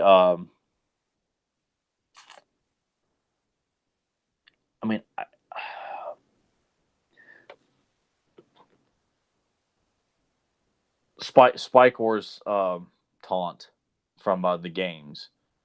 When I watched it, I was kind of going along with it, and when I first saw it, I was like, but it was just still cool to see Spikor. And then when he's kind of taunting Fisto, you kind of roll your eyes, and then he does like this kind of stomping gesture, like he's lost, and just this kind of like jumping up and down and being pissed off. it just felt like, oh my God, you know, Yeah, it especially when was. you might be expecting something more out of that character, Well, and that's look at what you get. Spiker, for Yeah, God's sake. You know, when you see him jumping up and down like he's throwing a tantrum, that that that's, I mean, and we all know it's been talked about so many times, but I'll say specifically, Spiker throwing that tantrum of jumping up and down. That's a pretty sad moment where I just felt like such a great looking villain is stomping his feet. You expect him to be on his back and kicking and screaming and stuff like that. And as for Shira, um, I didn't like Snoutspout's voice. That's I something that I didn't like it at all. And I just, when I look at the character, I'm like, oh man, and Snoutspout, and so I can cool. see that, especially when you're seeing characters and you're expecting something like when you're talking about Spike, or I mean, what a what a buzzkill let down. What a I mean, just what a horrible moment when you, like I said, see him throwing a tantrum. When you, especially knowing you could see how he looks in like comics, like Spike or Strikes or Oh some of these God, other ones. that's. I don't think I could ever do a Spike World Strikes Essential because there's not too many sources where you can go to like good, like kick ass solid Spike World stories. But Epitome, that was, yeah, epitome of evil looking and how he should be, and then going into the cartoon, it's like that's what we got in the cartoon. But no, I agree with you with those. Mine, it's actually going to be a 2-for-1 for She-Ra and He-Man because they were in this episode together. It was Assault on the Hive. For oh me, yeah, yeah, yep, and that's, and it's good that's for cameos, but that's about it. That well, yeah, episode. and yeah, like it's the last time you seen Skeletor in the cartoon period. Any cartoons, that was the last appearance of Skeletor. But no, as for me, I'm a lover of the meteors. To finally have the meteors in the cartoon, I was like, well, wait a second. This could be damn interesting. You're seeing a red one being chased by a couple dinosaurs, and the red one ends up being Comet Cat. And of course, their size, it's not the size in compared to how's it in the toys in issue 2 of the Star Marvel to where they look Battle Cat size, or excuse me, Cringer size. They're big boys. He Man's on them like he's on a big old Battle Cat. And to see that when Comet Cat, as you just said with Snoutspout, when he spoke, I was like, that's his voice. I was like, yeah. It was this just nerdiest voice. I'm Whiny like, voice. yeah, I was like, wow, the gigantic, monstrous looking Comet Cat had this nerdy, whiny. Damned, it pissed me off. And also to see that when they transformed, all it was the head coming up. No legs, no front legs, back legs, no tail of looking. Damn, look at this. Just he stands up almost straight on his egg, if you will, and then the head comes out. What a damn letdown. So for me, that was the biggest letdown was in the episode because He-Man was in it, She-Ra was in it, and here came the meteorbs with the worst thing you could ever imagine seeing. I mean, if there's something that would not help give a good image to the meteorbs, that sure didn't help. It's like they deserve something a lot better. So not only do people not get a kick out of the toys, if they remember that episode, they're like, oh, yeah, they were just kind of goofy looking. And that red one, what a dork. When he's the most expensive meteorb to find is Comet Cat. It's like, what a kick in the balls. Yeah, I mean all that. I mean, because when I saw that ad in Star Marvel Comics of that beautiful painting of, like, 32 new bold inventions. You've got Too Bad and Whiplash and Roboto and Web Store and Cyclone and Mossman and Strider all depict on this beautiful painting, and that told me that they were in the cartoon. So when you wait years and years and years to see what Too Bad finally sounds like, Mm. and that was the thing I was probably the most excited for when I got that bootleg set on VHS, was to see what Too Bad. Like, I was looking to where I could find Too Bad, and then I see Spike or not too long after that. I'm like, oh God, it just broke my heart. I'm like, oh my God, they sound like such dorks. Yeah, Both heads sounded like dorks. it was a hot God, mess. That was a hot mess and unfortunate, but and it looked like the toy, but they made it just look, you they got that smile and the big doughy eyes, and yeah, they sillied up the oh face and they sure just joked up the voices. It did not help either of them, especially from being he's too bad. Like, come on now, let's have this badass character. Let's have some wickedness, something. At least have a frightening, but not the they. I just always hate those duh voices. It's just oh God.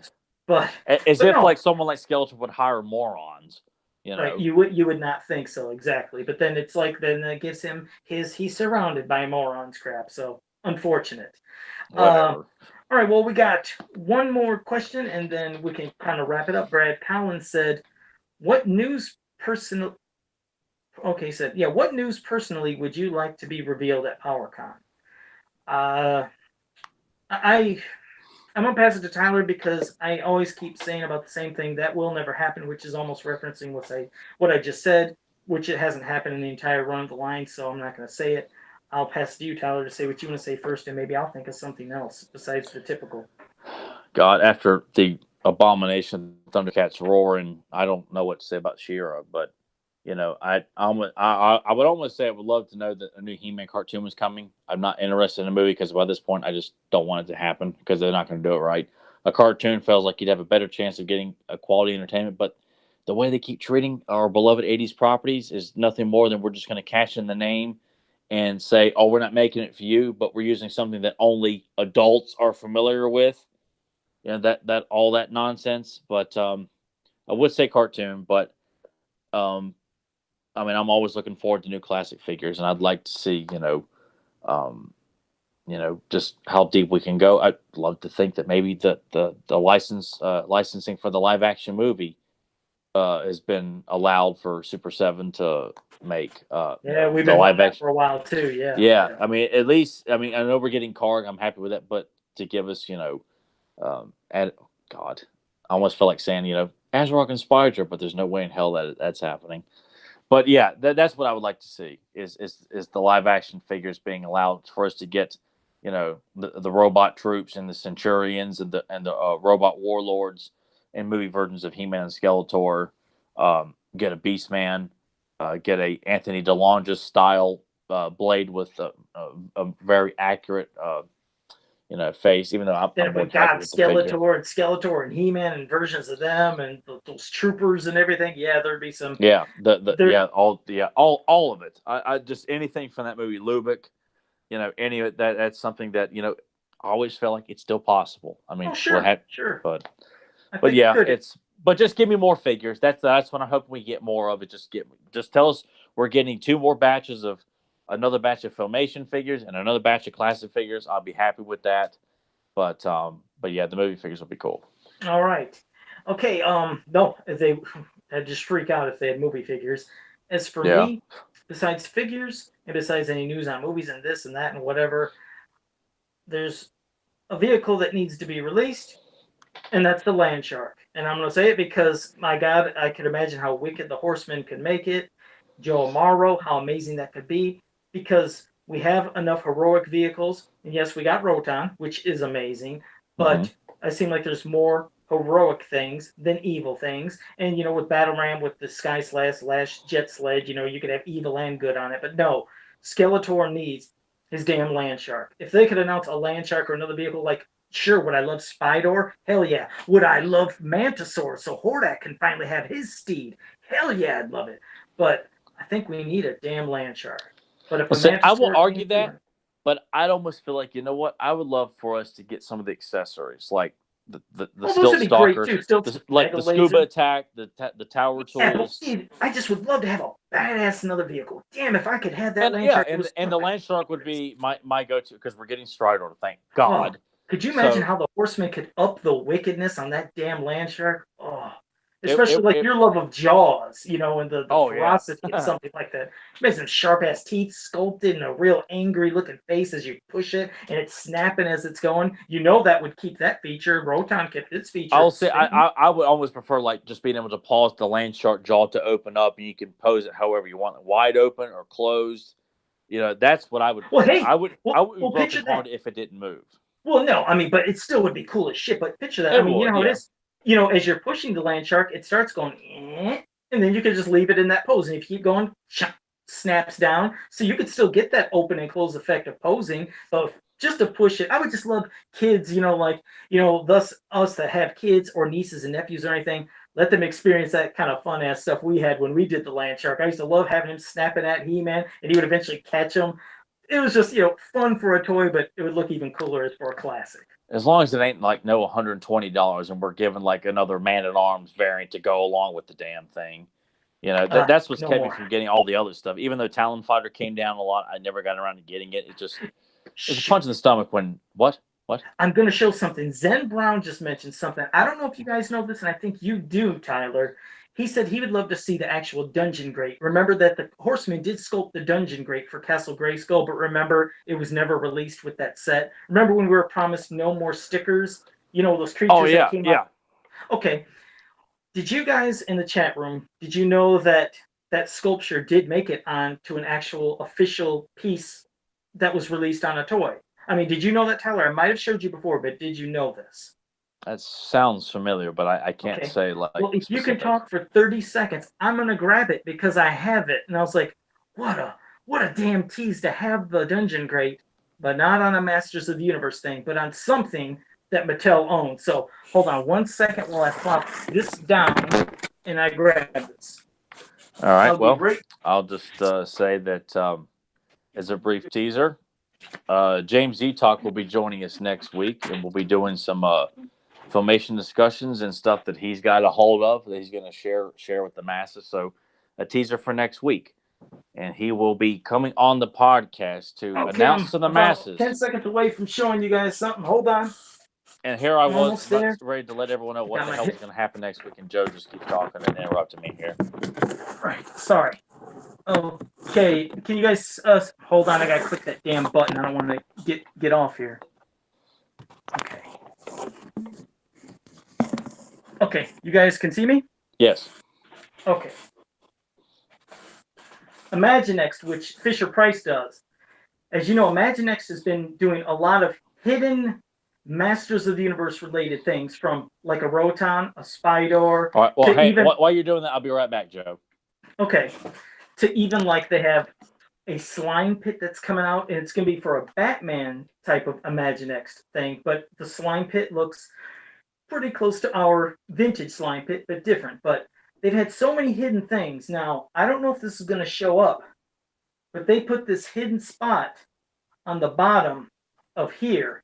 And I'm going to try to zoom it in, but I'm going to talk and see if it can come up. But at the bottom of this set, where there's a switch to where you turn, where you turn it on and off, you can see the dungeon grate. But I don't know how well that is showing up. I'm trying to look at, okay, yeah, I think you guys, oh, let me back it up a little bit. And sorry about the shaky hands. But if you guys look closely, you can see all the sculpting of the creatures and, you know, the monsters that are down there. That's what happened to it. So if you're ever wondering, hey, I would love to have the dungeon crate from Castle Grayskull that was sculpted by the Four Horsemen, you guys have it right here. Isn't that crazy? A lot of people didn't know this, but that's on this Imaginext, whatever the hell this tower set was. I couldn't remember. I got it, I think, at, believe it or not, it was Myers or Kroger's. It was like dirt cheap. I think they had it for like $8 at the time, because they usually will sometimes clearance out stuff. If things don't sell that well, you can almost get them for nothing. So that's how I got this set.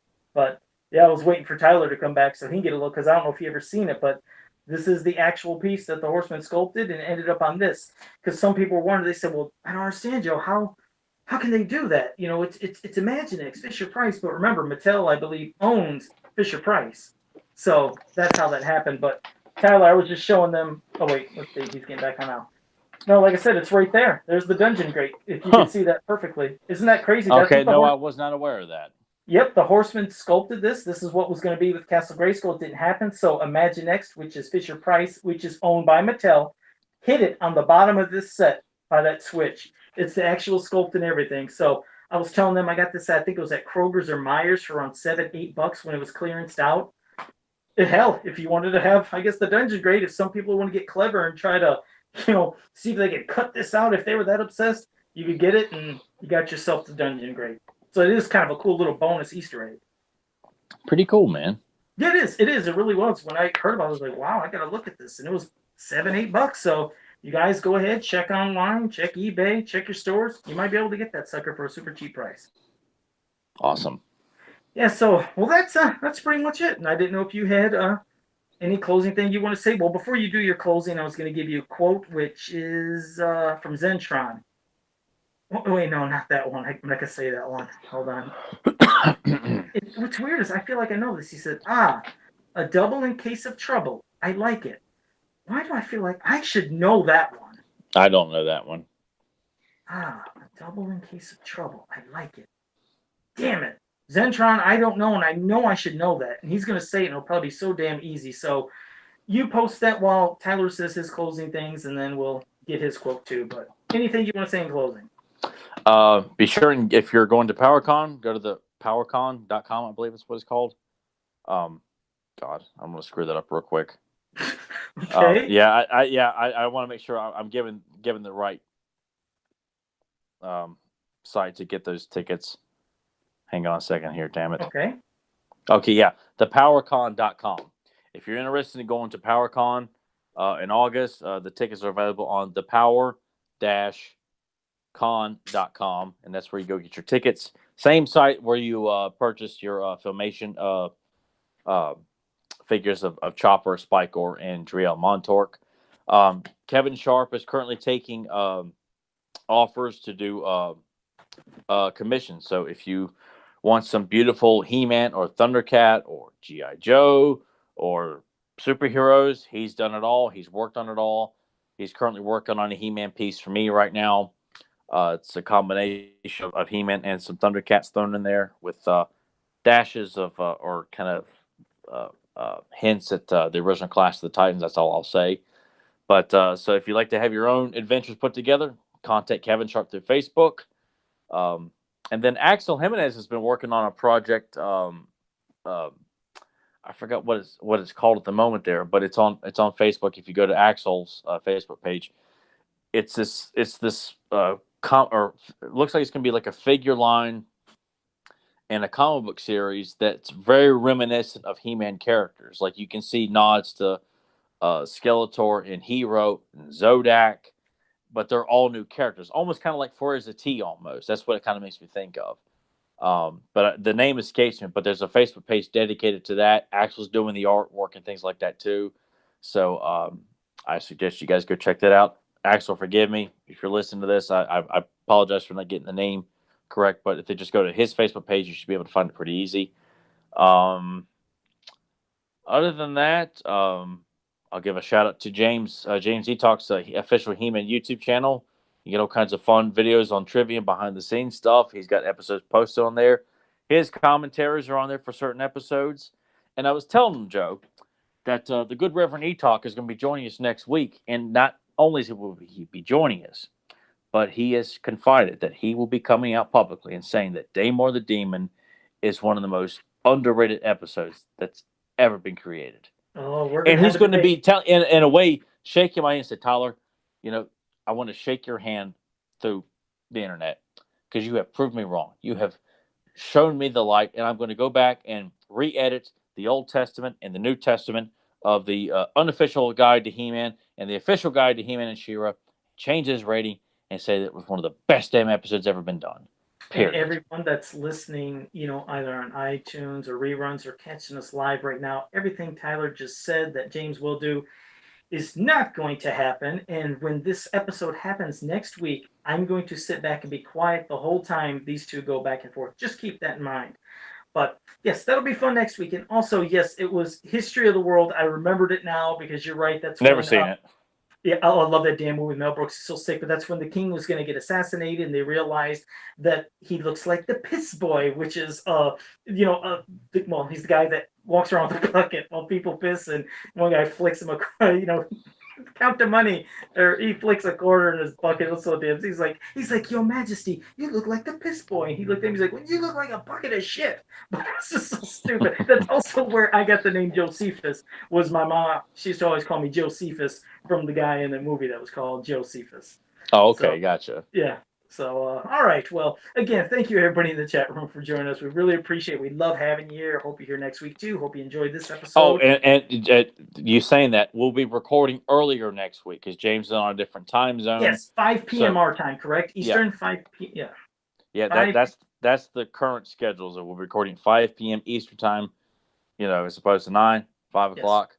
So we apologize for that. But to get James on at a time that works for him, it's going to be late where he's at and early where we're at. So we're trying to accommodate. So it'll be 5 p.m. next week. Exactly. So, yes, thank you for reminding them of that. And now you know to be here earlier. So if you can make it. But all right. Well, again, we enjoyed having you guys. So until next time, have a powerful day. Now, Martin, it's all psychological. You yell barracuda. Everybody says, huh? What? You yell shark. we've got a panic on our hands on the 4th of July. Well, there you go. It's a movie that we discussed earlier today. That's Jaws. Joe was going to say, yeah, I know that. That's Friday the 13th, Part 5. Yes, it was when Jason jumped up out of the water. But okay, I'll see you guys next time. All right. Oh, Nathan wanted us to hang around, just so you know. All right, he'll have to click us off.